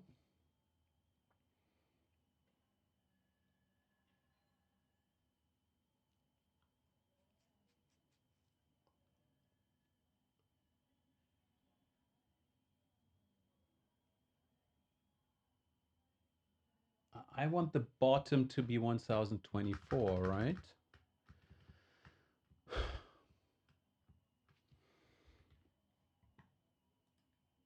We're going deep into I have no clue what I'm doing here land now, but I'm having fun with this. So window. What if we go back to canvas here?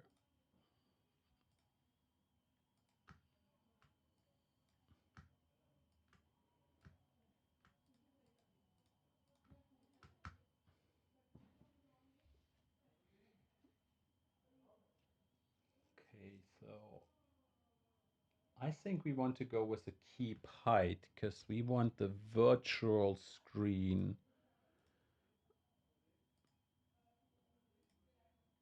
Right, can we do that? Said that I have to toggle here once. Okay. So I want this. I want... No.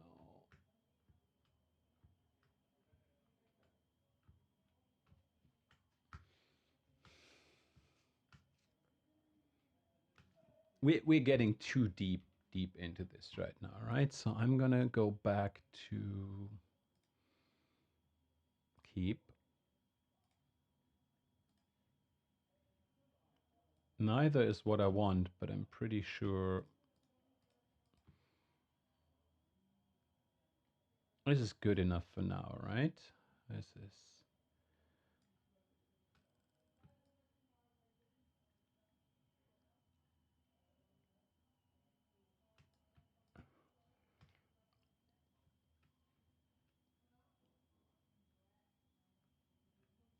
We'll figure it out.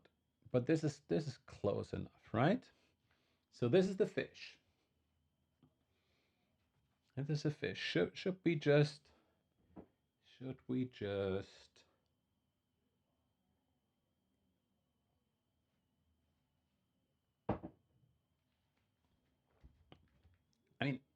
setup-based project is far, far. I expected more work there, right? That's why I'm playing around, but I don't want to go too deep into this. So can we just Command A, okay. We have an animated sprite 2D, right? Node configure sprite frames resource must be created or set in the sprite frames property. Can I just?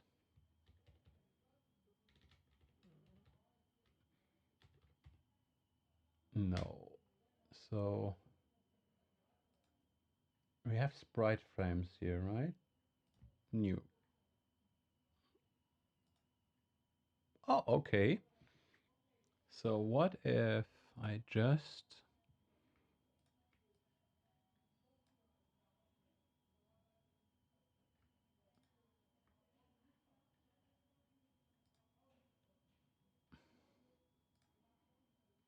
oh,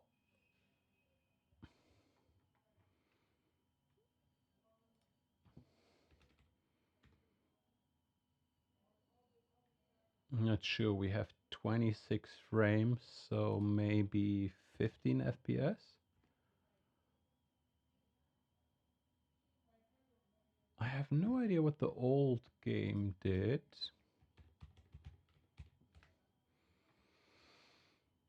Go to state, get an update swimming, time step, angle. I think the animated texture. Okay, we have an animated texture. On new, we have an animated texture. Where do we set the variables? Update. Setup. Okay. So first frame, last frame, frame rate. 25 for 27 frames. Makes sense. So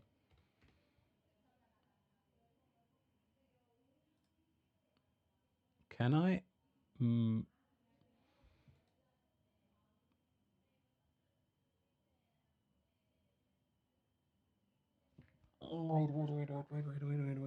wait. Okay, what?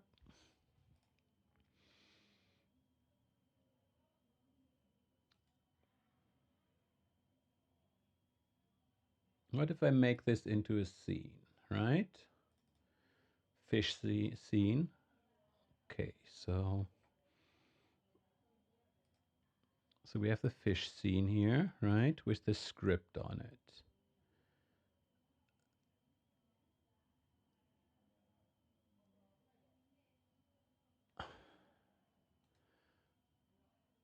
Copy.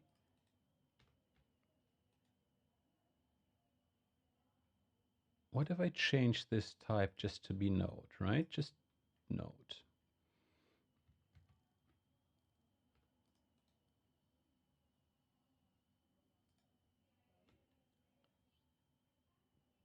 Okay, and now I go here and take cut, go into the fish and paste it here. So I have the fish, which does the position movement, and the animated sprite, right? Which, so I think I broke it.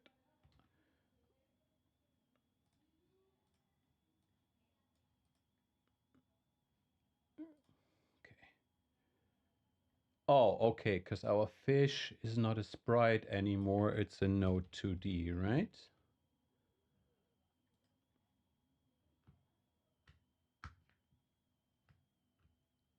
Okay, so that works, and this is an animated sprite now, and the animation is default. Why is this not?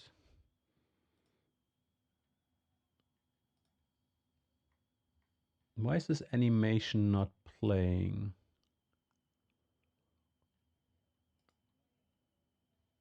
I was this start current scene, right? Okay, so the animation is not playing, but it's playing here. Oh, I have to save it, right? No.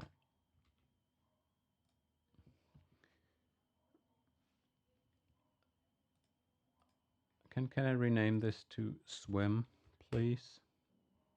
I can.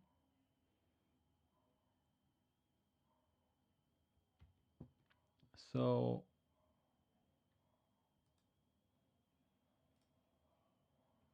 oh, so it's somehow. Oh, I pressed play here, right? I pressed play here. Can I? Can I auto start this?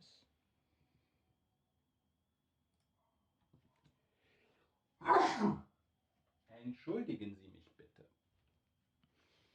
I mean,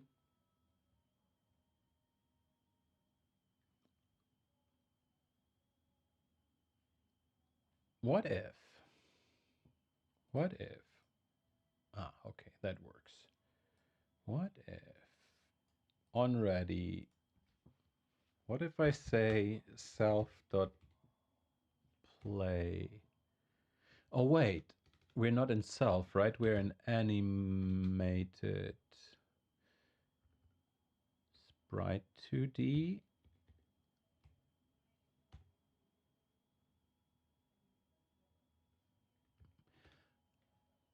Couldn't I just it's dollar. Okay. This is the class and this is the instance, right? So if I rename this to, this is the instance name, right? Yeah, this is the instance name. Okay.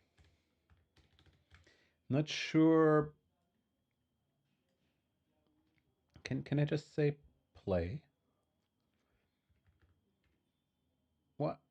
Why don't I have autoplay in the? Why don't I have auto play in here? Can I just say this? Will this work?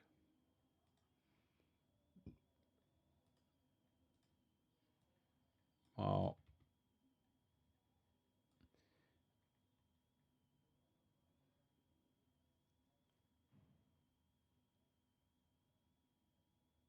Invalid assignment. Okay.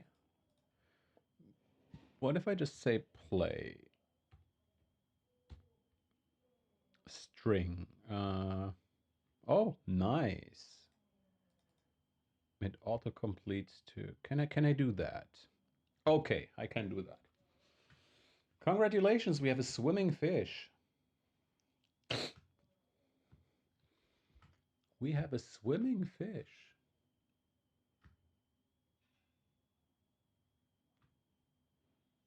I'm tempted to just copy over. So we could create a script here, right? We could create a script here that says play swim, but I have the feeling we want just one script. And what I want to do also, can I add a new animation here?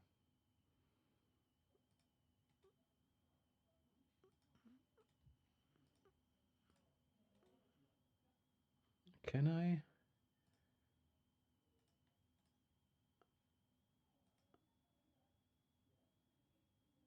I'm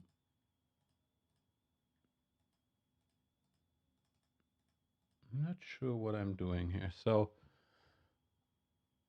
how can I?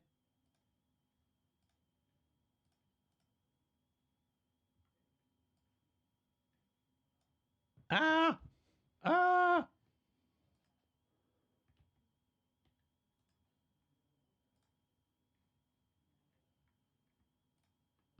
Okay. Oh, can I just... No. Add frame from file. Add frames from sprite sheet. Copy frames. So... Oh.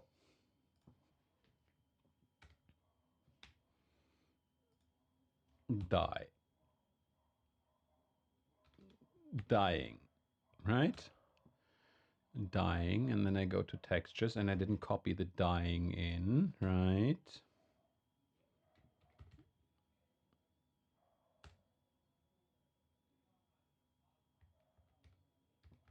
What the?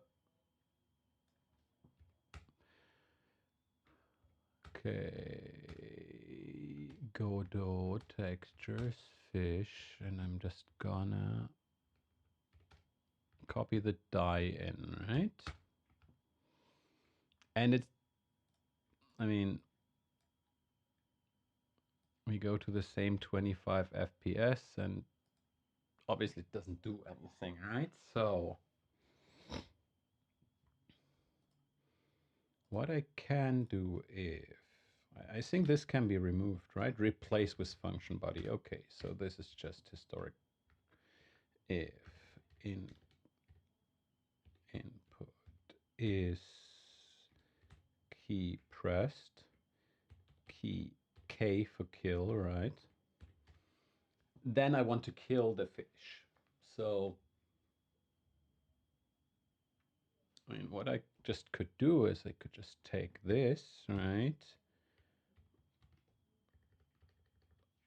And play the dying animation.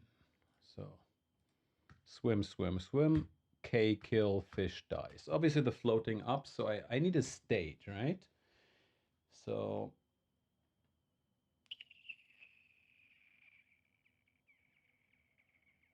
am I going too far? Am I going too far? I mean, the basic project setup is kind of done, right? Am I going too far? Yes, I am, but so the fish has basically four states, right? So can we just gd script enum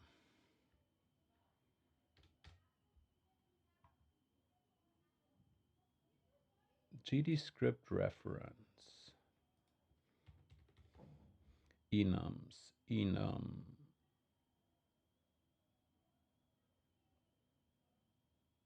named brackets thing. Okay, so that is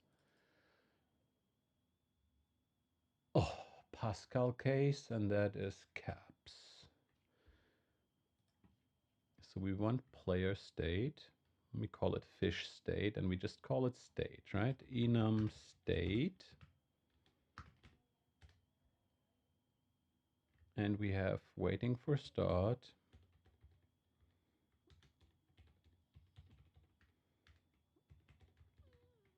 Swimming, swimming, swimming, dying, and dead, right? I don't want to do state machines, but, and then probably it's var state of type state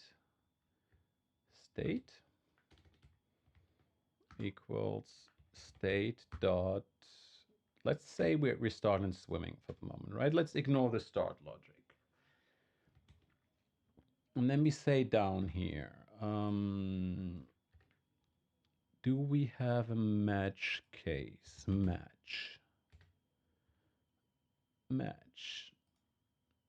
Match expression pattern block.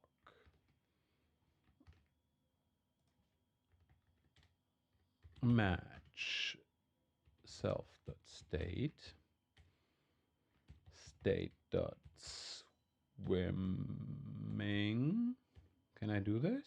Is this the pattern block? And then I do all of this and say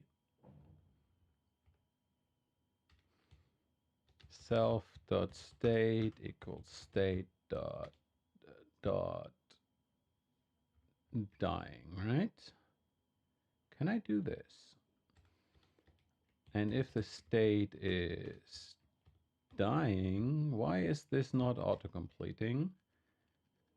And then I say I go up, right? And y is, and then I go up very fast, very fast. right? Will this work? Okay, I swim, I kill, and the fish goes out of bounds, right?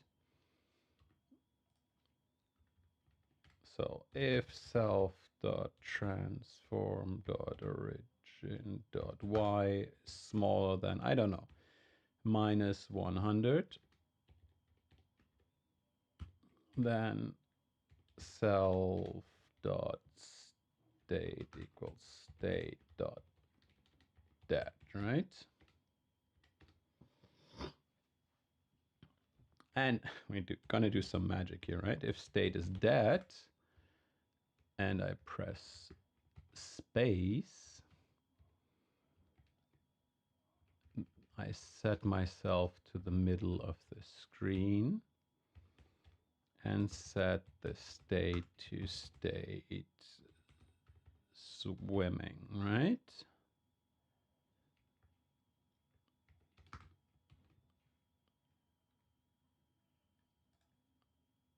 So I swim. To be implemented. I kill so I can't swim anymore. I'm dead now. Oh, I need to... Okay, I need to play the swim. And we want middle of the screen, right?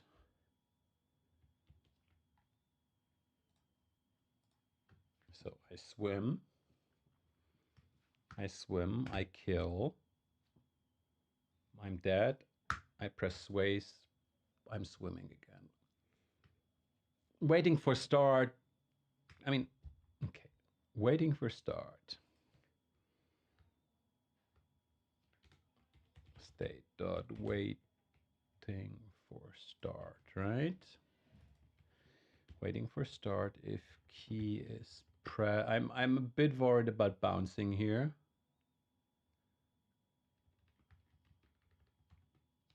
I'm a bit worried about bouncing here, right?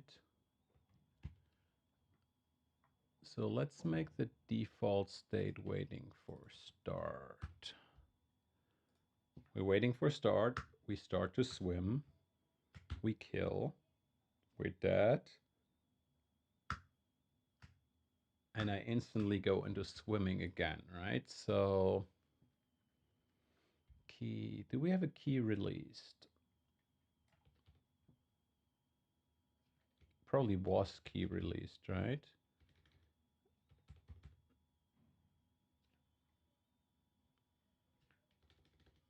Yes, key. I mean,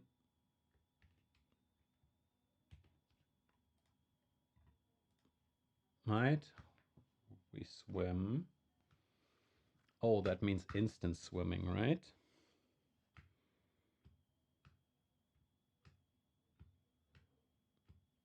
Can we just okay.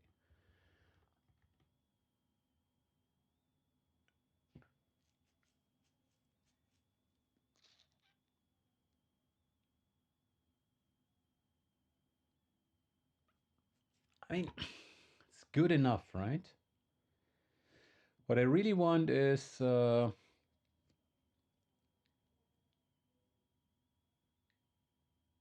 okay. What if we have a state respawning, right? What if we have a state respawning and then we say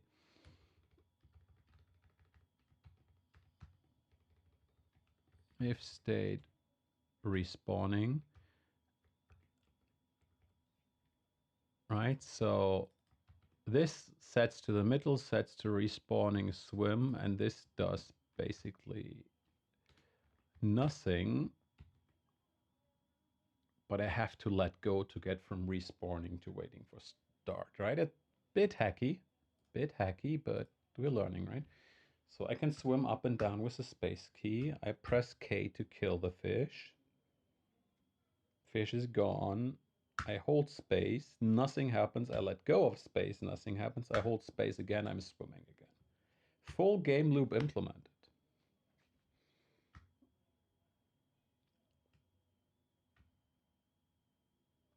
full game loop implemented.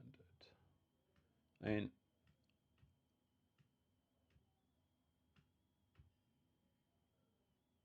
wow, that was easy. So here's one thing I want to do, right? We're going far too far. I think we have the G version here, right? Yes, that's what we do. We're going to do G or U or X for done, right? And G is definitely done. Basic movement is next, but we want to do the basic Unity project setup. And I'm going to take a little break and then we continue with a basic product setup, right? Be right back.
Oh, I forgot to unmute. Thank you, Tron versus Flynn. Ah, well, first time in 2 months and we forget to unmute the microphone, right?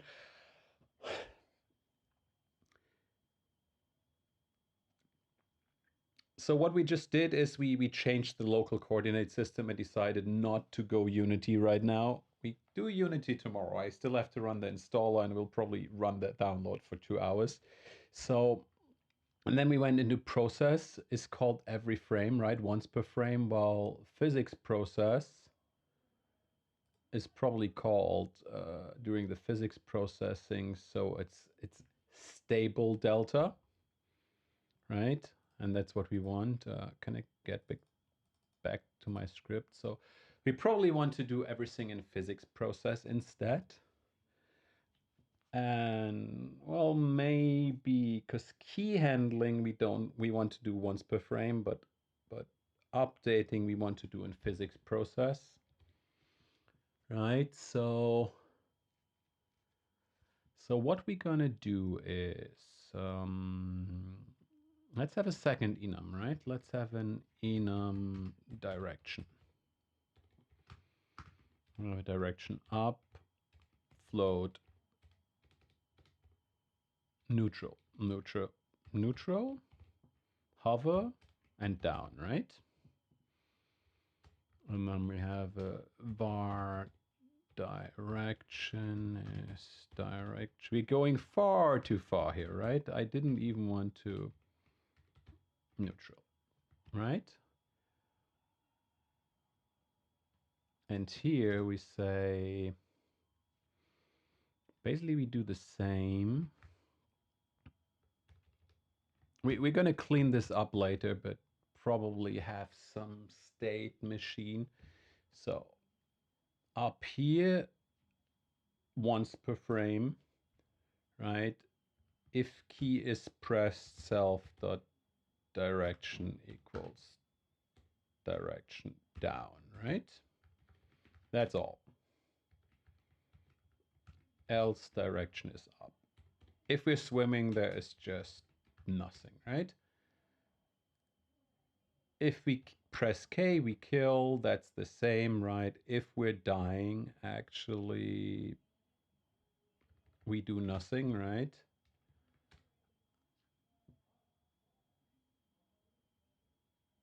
Can we do this or will this break? Okay, so if we're dead, we do this. This is all fine, right? So, and here now we say match self dot direction. And if it matches direction up, right? Up, then we do this. If it matches direction down, we do this. And if it matches direction neutral, then we do nothing. We don't do any key handling here. If we're dying, we go up until we're dead.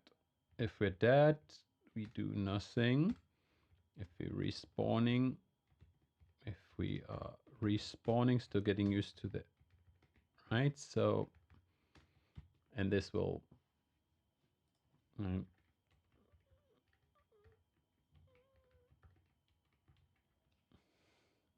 same here, right? Just to flag that we use them, that we, I wish there was an empty block or something like that, right? So in the process, we update the inputs and nothing else. And in the physics process, we update the physics simulation. So nothing should have changed. Yeah, nothing should have changed, but if is key pressed, we're going down, otherwise we're going up. mixed up, down, and up here, right? If you're going down, we go plus. If you're going up, we go minus. So that still works. If I press K, I'm killed. Obviously, the 0 check doesn't work, and our respawn is wrong, right? Because if I respawn at origin 0, 0. And actually, let's look at the fish, right? We have the update dying.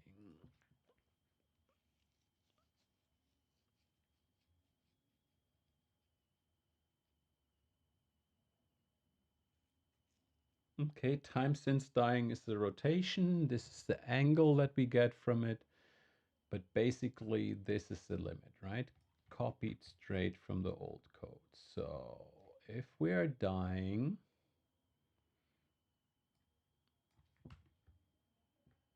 and we're smaller than this, that's the old code, right? Then we're waiting for respawn. Killed, float up, die, respawn. Right? And what I want to do here, I want to do a update physics process swimming, right? We're going far too far here, but basically here we say, can we just say physics process swimming delta, right? And just do this here. This should be fine, right? It compiles, and then we have it dying, dying, and dying, and then we do the same here, right? We do it dying,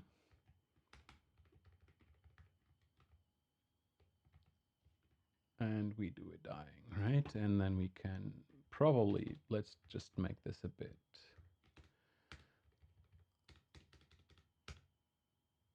more readable. We should do the same for up here, but I'm more worried about this, right? So let's do the dying completely. So we don't need to update the texture because that's done by the system. We ignore the X movement for the time being because that's transforming the world in the X coordinate. We count up the time since dying, right? So we have a float time since dying. We probably should just have an animated prop.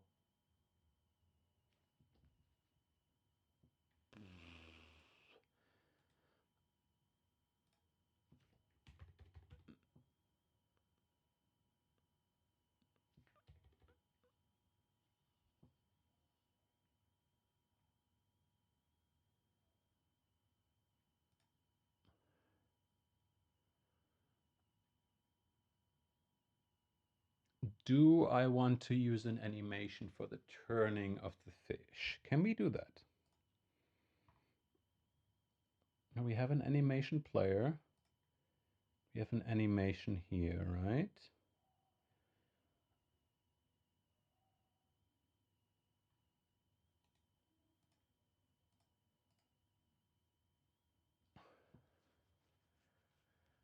Current animation is stop. How do I create a new animation? How do I... This is an animation player, right? How do I create a new... Or do I need an...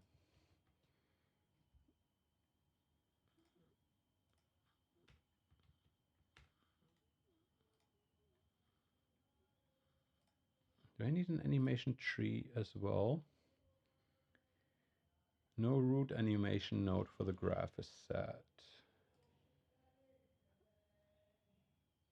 No, no, no, no, no, no, no, no, no. Okay, delete works. So animation player, right? How do I create a new oh, let's say dying, right?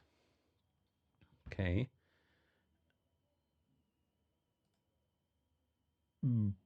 Property of the fish. Okay. Rotation. Open, right? And then I right click. Is this is in seconds, right? Seconds. Okay. So, okay. Time since dying times 128. So this is the going up, right? So it goes up by, let's do the angle first. Okay. It rotates by 60 degrees per second and it limits to minus 90. So over the course of 1.5 seconds, we want to rotate by 90 degrees, right? So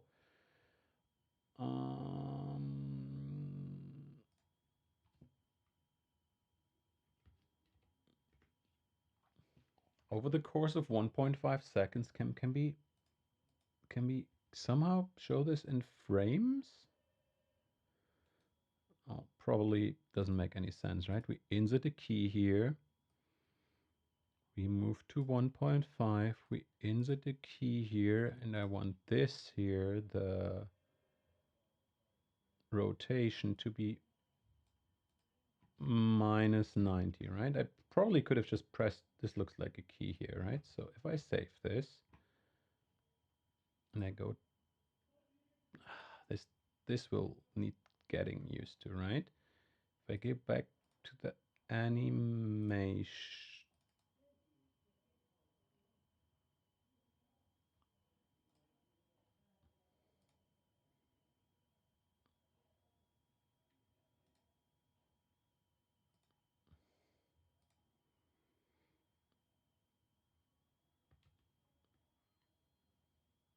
but wait, this keyframe here, fish rotation is 0, right? I drag this. Didn't I just set this to minus 90? Oh, do I have to press the key again? So if I play this animation, the fish turns up, right? Dying animation, blend tree. So,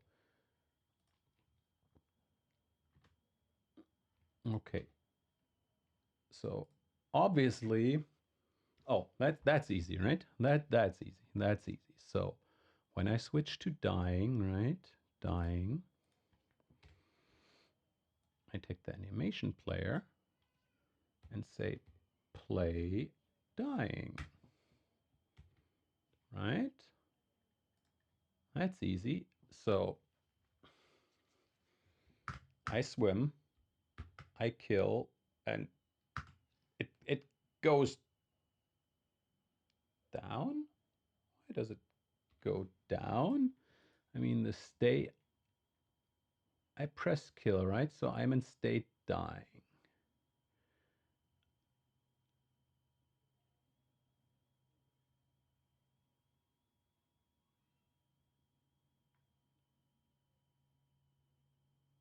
Oh, maybe in state dying, I should process state dying, right?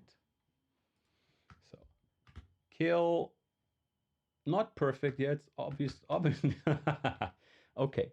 When I go to respawn, right? And I'm gonna do, I'm pretty sure we could link these reset, right? Does this work? So swim, kill. I'm not happy. Did you see that jump?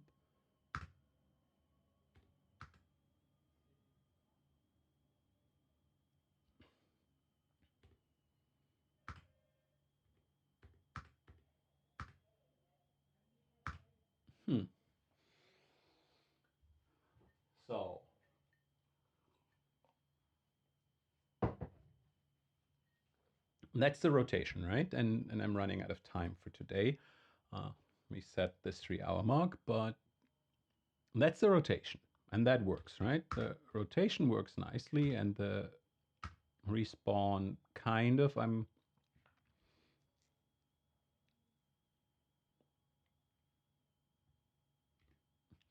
so what if in our animation here, what if you had a new animation,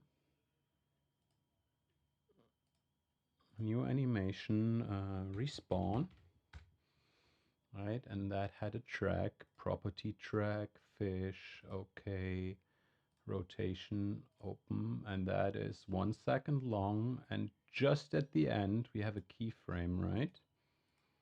In that keyframe, and that keyframe is 0. And here we say respawn. That means over the course of 1 second, it should rotate to where it's supposed to be, right? That's how I read that. So killed, swimming up. I'm gonna remove this for the moment. Oh, why don't we put the up movement in the animation too? Then we can do fancy stuff like growing, going smaller. What if you have the animation dying, right? And add a track, property, fish, position.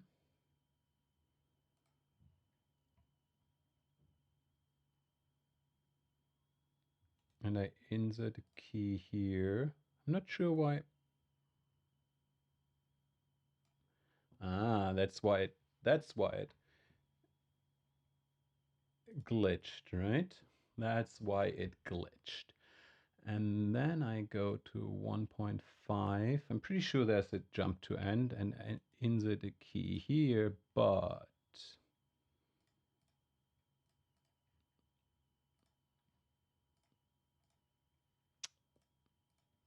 where's my animation?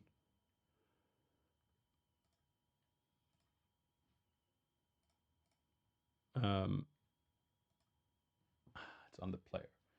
Why is there a line in between here and not here?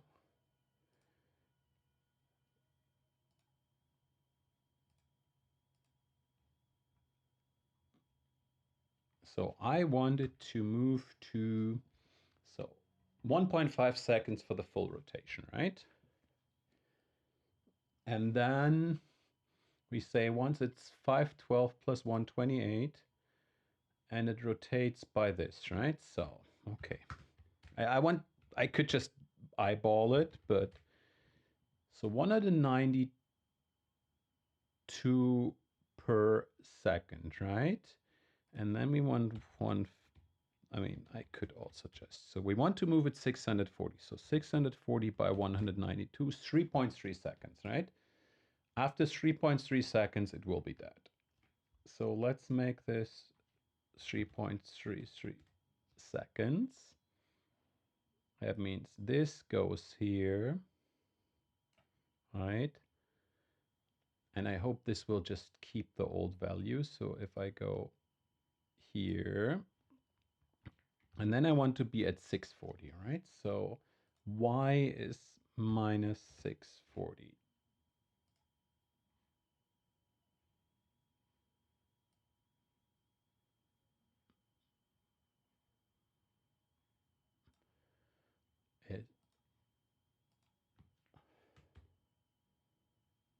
I'm sure I didn't save that. So I'm not sure why this is not at 0. So this is 0, right? And it didn't save. Oh, I have to.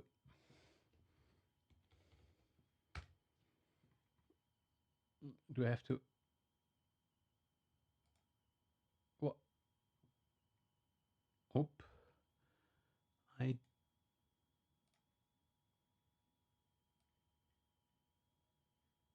Why? Can I?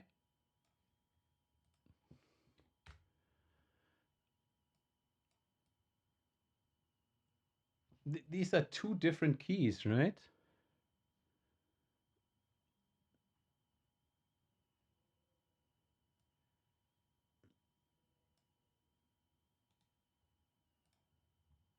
Insert key at 0. Why? I mean, this is how, right? This is nearest, and this is clamp.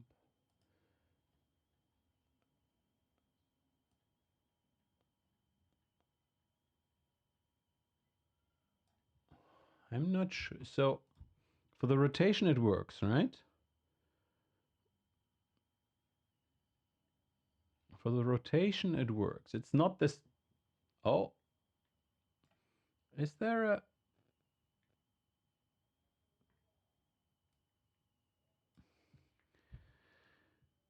Where is this key? Ah.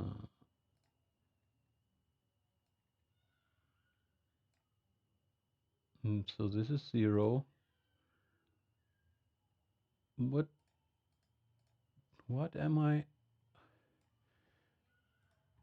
Minus 640.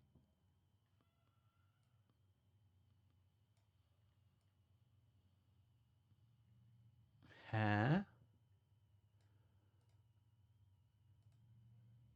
This is the rotation, right?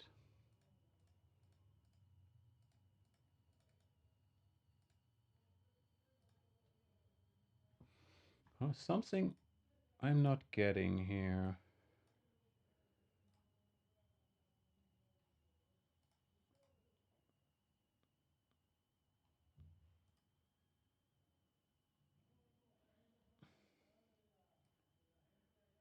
So the rotation works, right? Then I go here and I want minus 640. Why can't I?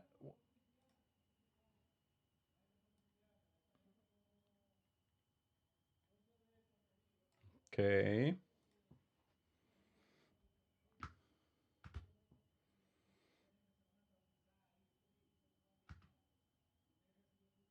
I want to wait for the animation to finish, but that's good. That now we're getting here. Right, so wait. Hash? Hash.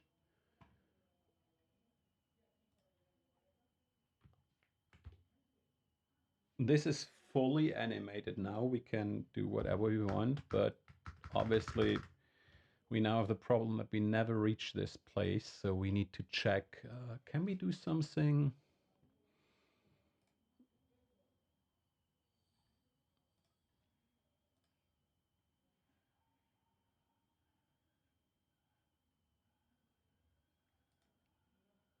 So I read something, so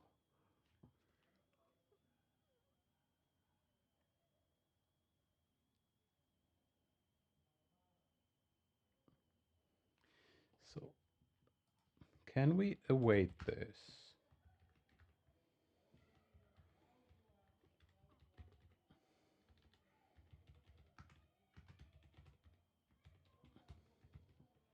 Does it work like this?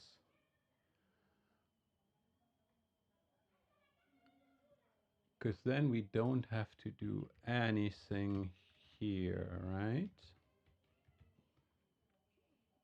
Does it? I'm not sure if the oh, trying to return a value of the method that returns null. Okay.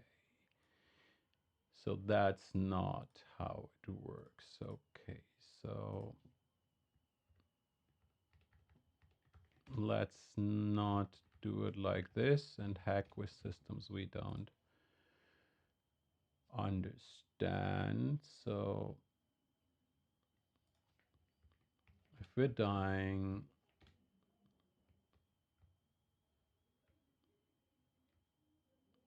I mean, maybe we don't need physics here, right? Maybe, because we have the state dying here, right?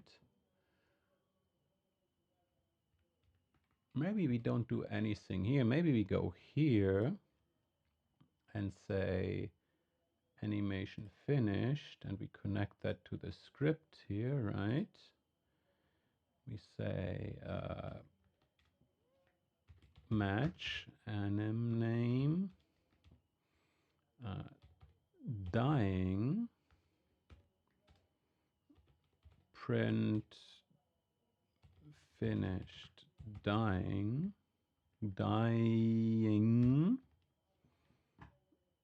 I missed the ad break. I missed the ad break. That's why we go too long. So finish dying, and when we're finished dying, basically what we wanted to do, we just set the state to dead, right? So we make it all animation triggered. I'm not sure if that's the way you do it in Godot, but we're dying, we're dying, we're dying, we're dying. We're finished with dying, and we can respawn. Nice. Nice. So here's the second thing, right? We're respawning. So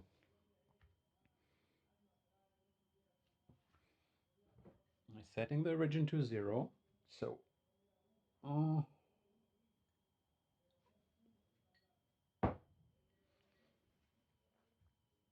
maybe we don't, right?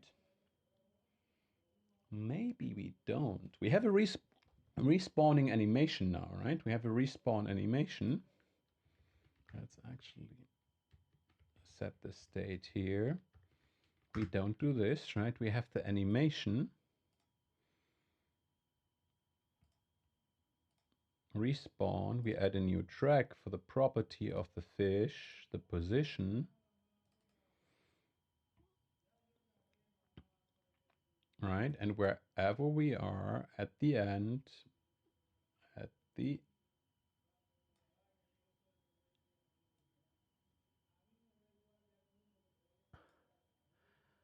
I'm not sure. Shouldn't this be here? I insert the key. I go to the fish. Inspector.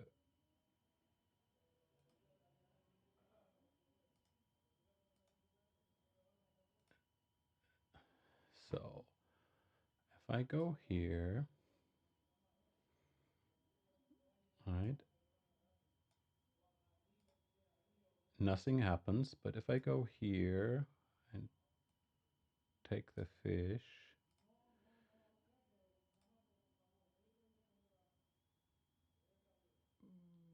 why? Okay, so I swim, I die.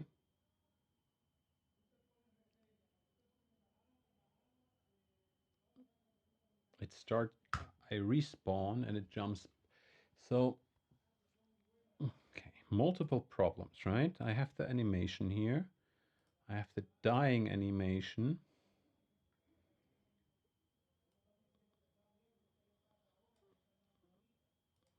I just want to cut this key, right? Can I animate from wherever I am towards where I should be? I would like to blend. Yeah, and now it jumps away because there's no keyframe, right? And then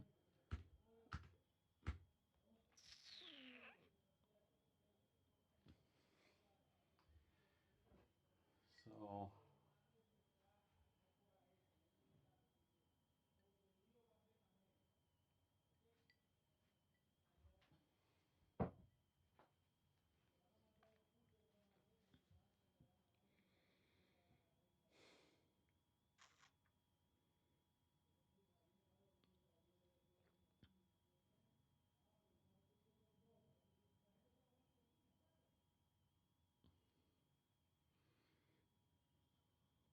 we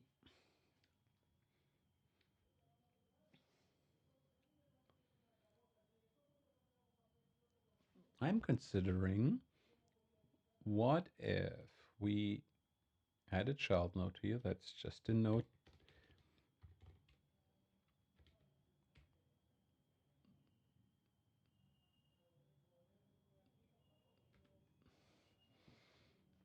we have the transform, right? This is the physics thing we want to.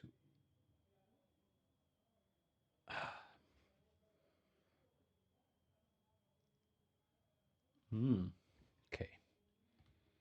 What if we add a node 2D here, right? Call it animated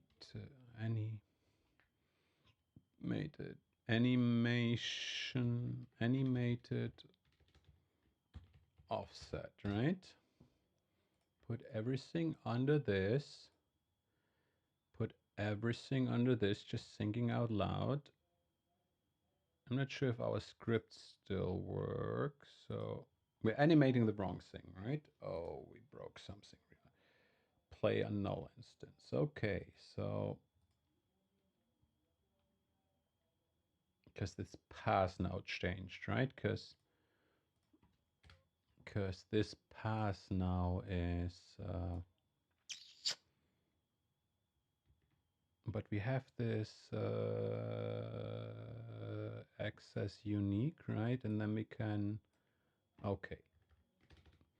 So we need to replace all of these with,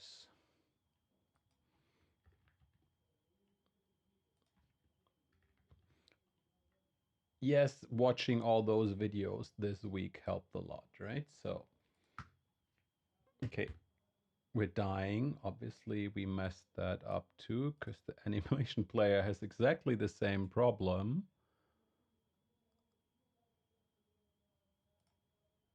I hope this is just local, right? My guess is this is just local.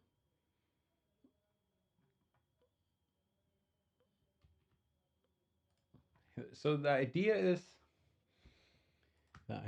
we animate, we control and code our root node, and the animation controls the offset of that, right? So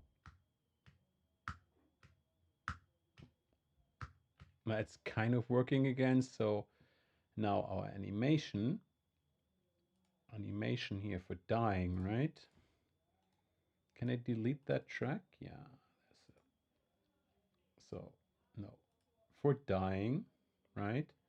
I want to add a track, a property track for the animation offset, right? The position of that. And when I'm dying, to insert a key at 0, and at the very end, right, I go to the transform here, add a position, and now I need to add more than the screen, right? So 640 is not enough because the screen is 1024, so I need to at least, so what if I subtract 1200 here and then keyframe that, right? Then, so that's step 1, right? So when I'm dying at the very bottom,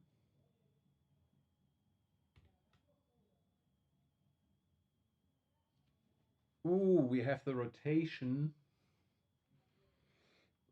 on the other node, so that is applied first, so we need the rotation on, move the rotation to that other node as well, right? So this here, I cannot, that's set 1.5 seconds minus 90, right? So I add a new property track, animation offset. I would have loved to move that track, right? So we have the rotation.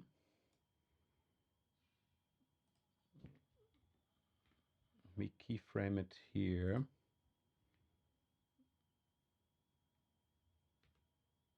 Wait, that is the rotation. Oh, no. This is the rotation, right? So I add a keyframe here, go to 1.5 seconds roughly. It doesn't really matter. Set this to minus 90 and keyframe that. All right, so I kill, it swims up, and when it's finished, okay. So now I have the problem, the other animation in the respawn, right?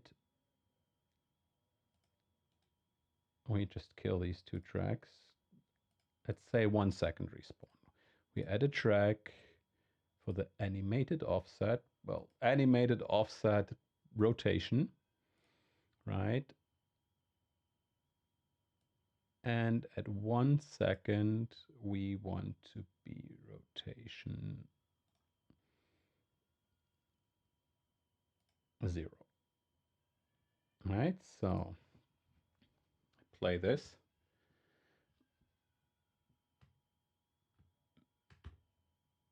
I die, finish dying, and the position is not fixed, right? Because our position offset here, our position offset for our animated offset here is minus 1000.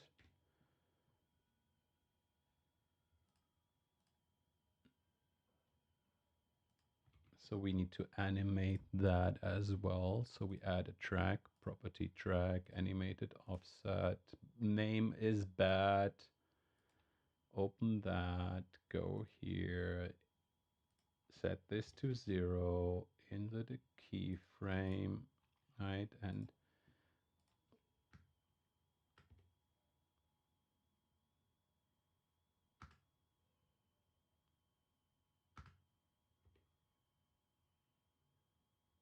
finish dying.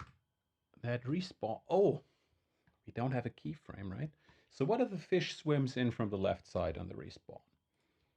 Going a bit off script here, but what if for position, right, we say x is, I don't know, minus 1200. We keyframe this. We kill the fish. We respawn it. It's a bit fast, but come on. We swim. We kill the fish. Finish dying. We respawn it. Because the thing is, it might be, I mean, once we get this to work, right? We kill the fish. It finished dying. We respawn it. I like this. It could even do loopings and stuff if we wanted to. We don't want to. We don't want to.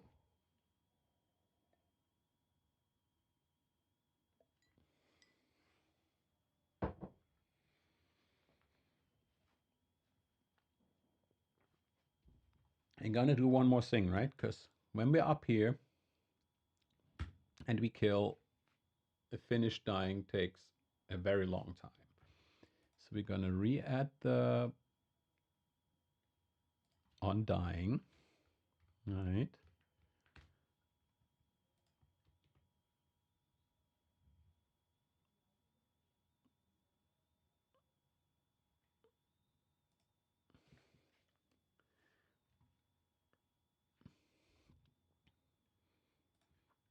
So what if, can I do this? I kill and I pause.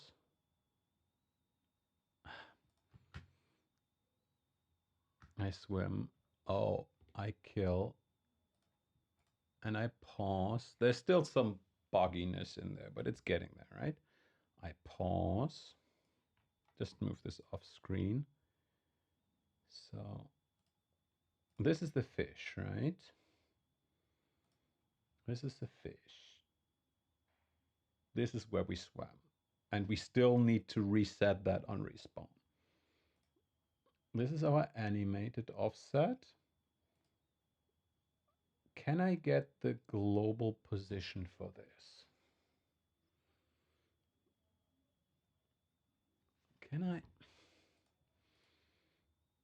Okay, so when we respawn,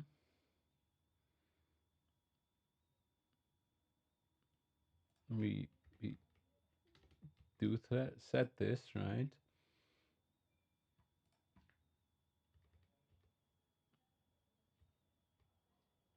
What I want to do is print dying.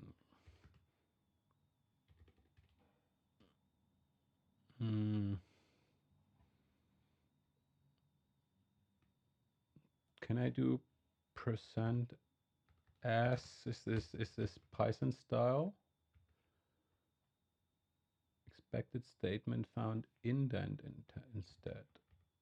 Oh, I hate indent-based languages. Did I mention that? So global. Okay, so that's the global position of the. We want the global position of the animated sprite, right? Well, maybe not even that, but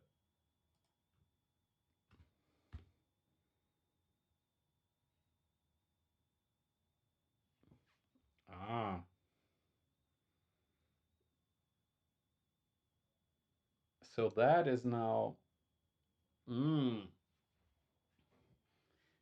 global position is obviously not relative to our game, so our whole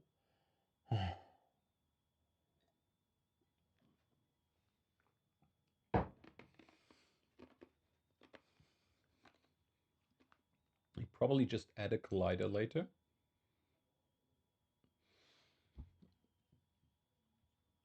But the thing is, as soon as this is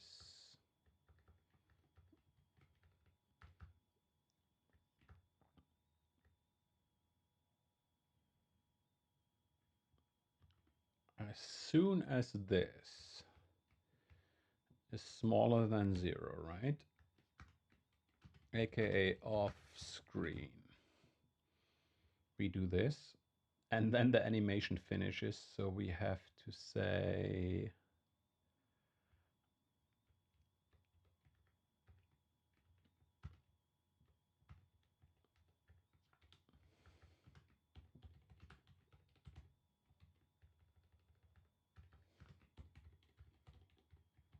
all right, so the problem is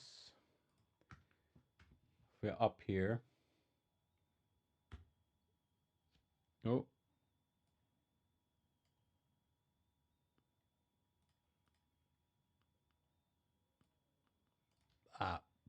Yes, obviously. Use colliders or something for this. We're just hacking away today. So we finish dying off screen and then we get a finish dying animation, right? So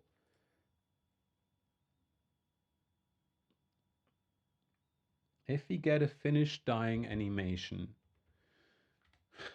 if self.zatata state not equals state dot dying, oh, then otherwise we just ignore it, right? We only want to die once. We only want to die once. So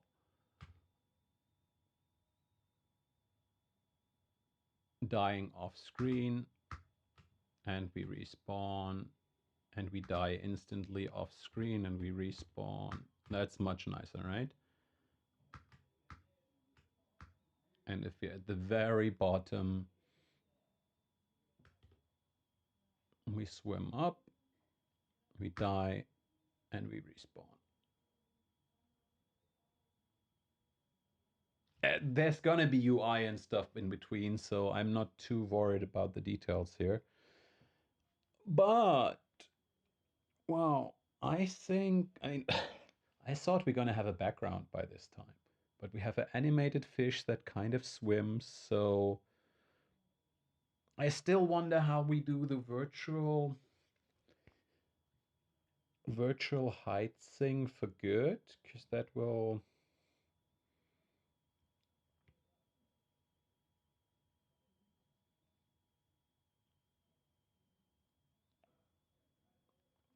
be interesting.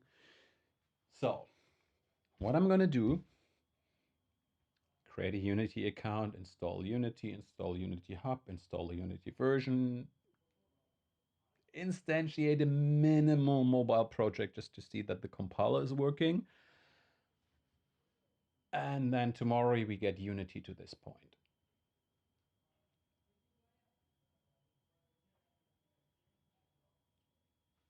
So one more thing, right? Wait.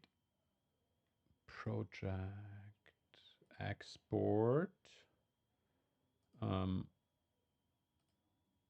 Okay.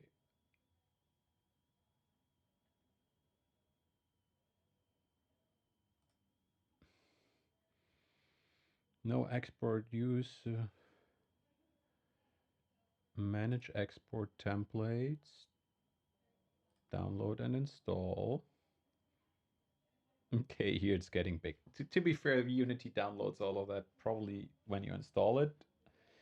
So now it's going to tell me, okay, I just want to see.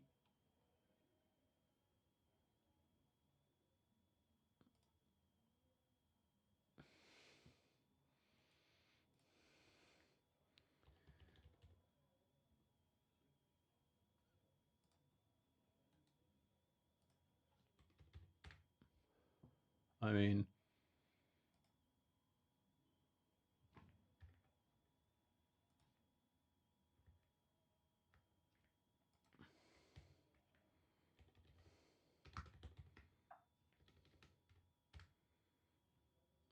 oh, that's the old project.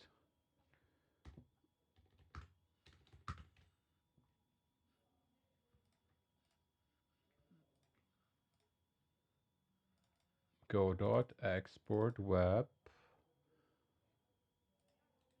Open. Sorry for this. I want to be sure I open the right browser, and it was the wrong browser, but on the other screen. So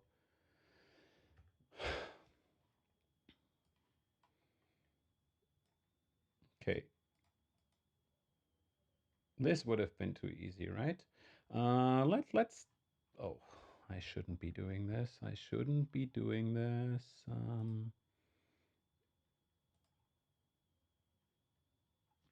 Incognito window. Sorry, I have to do it this way. I have to do it this way.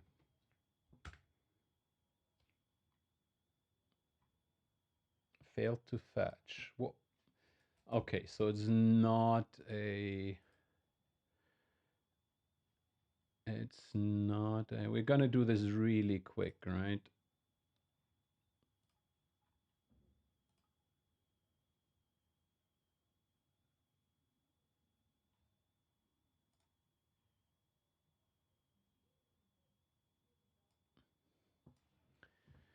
Load fetch, cross origin, cost request, oh, go.html test locally. We probably need a web server.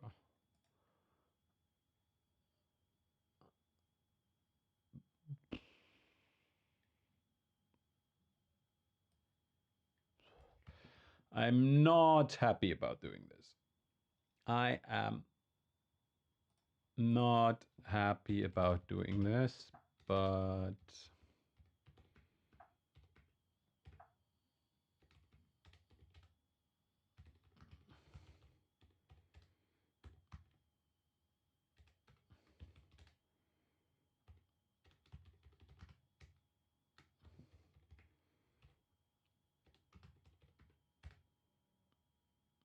serving on port 80, and the file is Fiiish-v3. So can we just go to localhost http colon? I mean, here's the thing. Course doesn't solve a single problem. It just creates a ton of problems. But oh,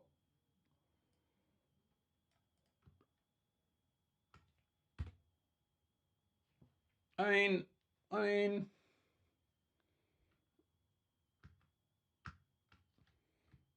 mean, not bad, right? Not bad.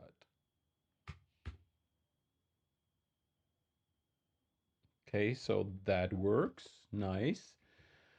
I want to test something else. So what if we do a Mac OS version? Can't export for universal ARM if etc AST enabled in rendering textures VRAM. Okay. Project rendering. Oh, rendering textures. Huh?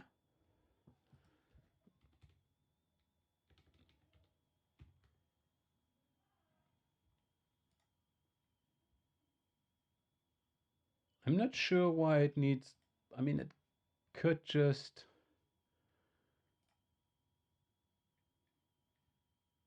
Opened on the wrong screen again. Now this was perfect timing. Let's. Nope. Project export. Mac OS.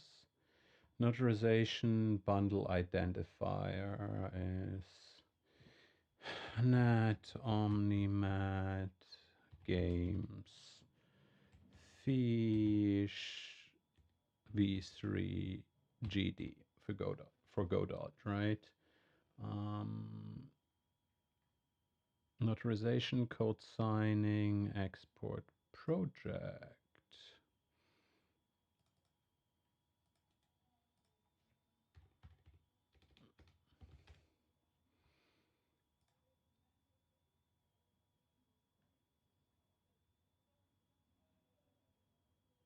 Come on, come on, come on, come on.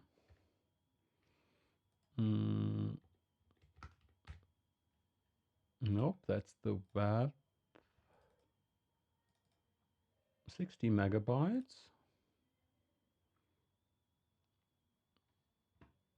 And that's working too. And I could do Windows and Linux, but I just assume Windows support is even better and Linux support probably too. So, and I'm not going to go into Android at this moment. So thing is, this is 60 megabytes, right? What is the web version like? 44, which is still pretty big. I mean, yeah. Okay.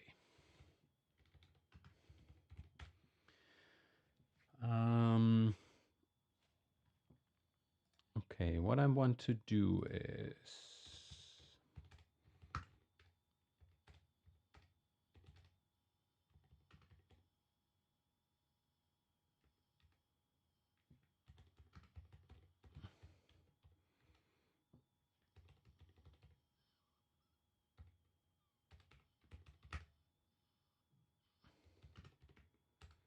I don't want any of these to ever show up in the repository by accident. So set up basic project. Let's go over the to-do real quick. I mean, technically this is in progress, right? Add fish and basic movement. We're far further than basic movement, but let's see if we can catch up Unity to this level tomorrow without going crazy. Untracked files, so assets, Godot, I need to create a git ignore. So we want to stage this and this and this and the background. Do I have to add this? I'm not sure. Okay, I'm going to do this from the command line.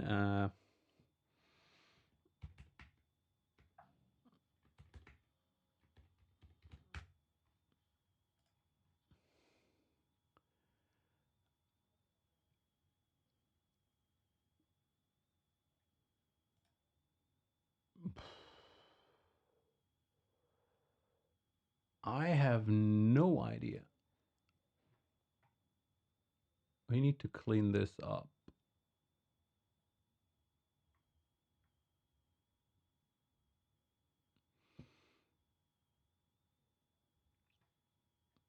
I'm not sure. So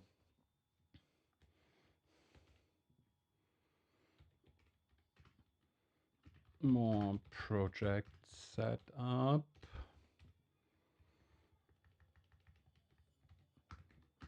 Basic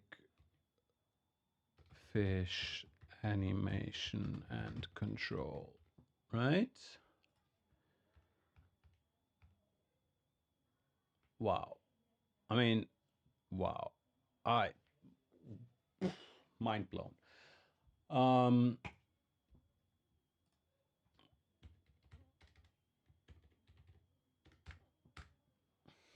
tomorrow Unity work, but for today, I mean, can you did you think we're gonna get here with this is too easy. Game development is becoming too easy. Okay. It's been lovely having you. You can see this is fun again, right? I'm having fun with it. This is wow. Wow, not this. Why the hell do I have to do that? It's like, wow, wow, wow, more. Give me more. Give me more. So let's get more tomorrow. Let's see how we feel after 4 hours of Unity. Probably tomorrow. We'll look at the to do. We want to do the setup of the base project in Unity. Add efficient basic movement, probably do the whole dying and the update swimming with the dampening at the top and the bottom, right? So we get the smooth movement, and then basically add some static obstacles. I'm still not sure. So you're gonna get to that point, whatever it takes. I'm still not sure, right? The old fish did a little trick because it was an endless swimmer, right? And I didn't want the float, the position of the fish to endlessly increase. So basically, the fish is swimming in position, but it knows how far it would have been swimming, and then it moves the whole world in the opposite direction, right? Because the world is just always in screen view, and I have no idea how to do that in Godot or Unity. So the obstacles, we'll add obstacles. Maybe we add an obstacle at the bottom of the screen so we can dive into it and see if the dying works. I think that's a good point. But with that, it has been a pleasure. It was a lovely day. Let's hope we keep this momentum. And I'll see you when I see you. Bye bye.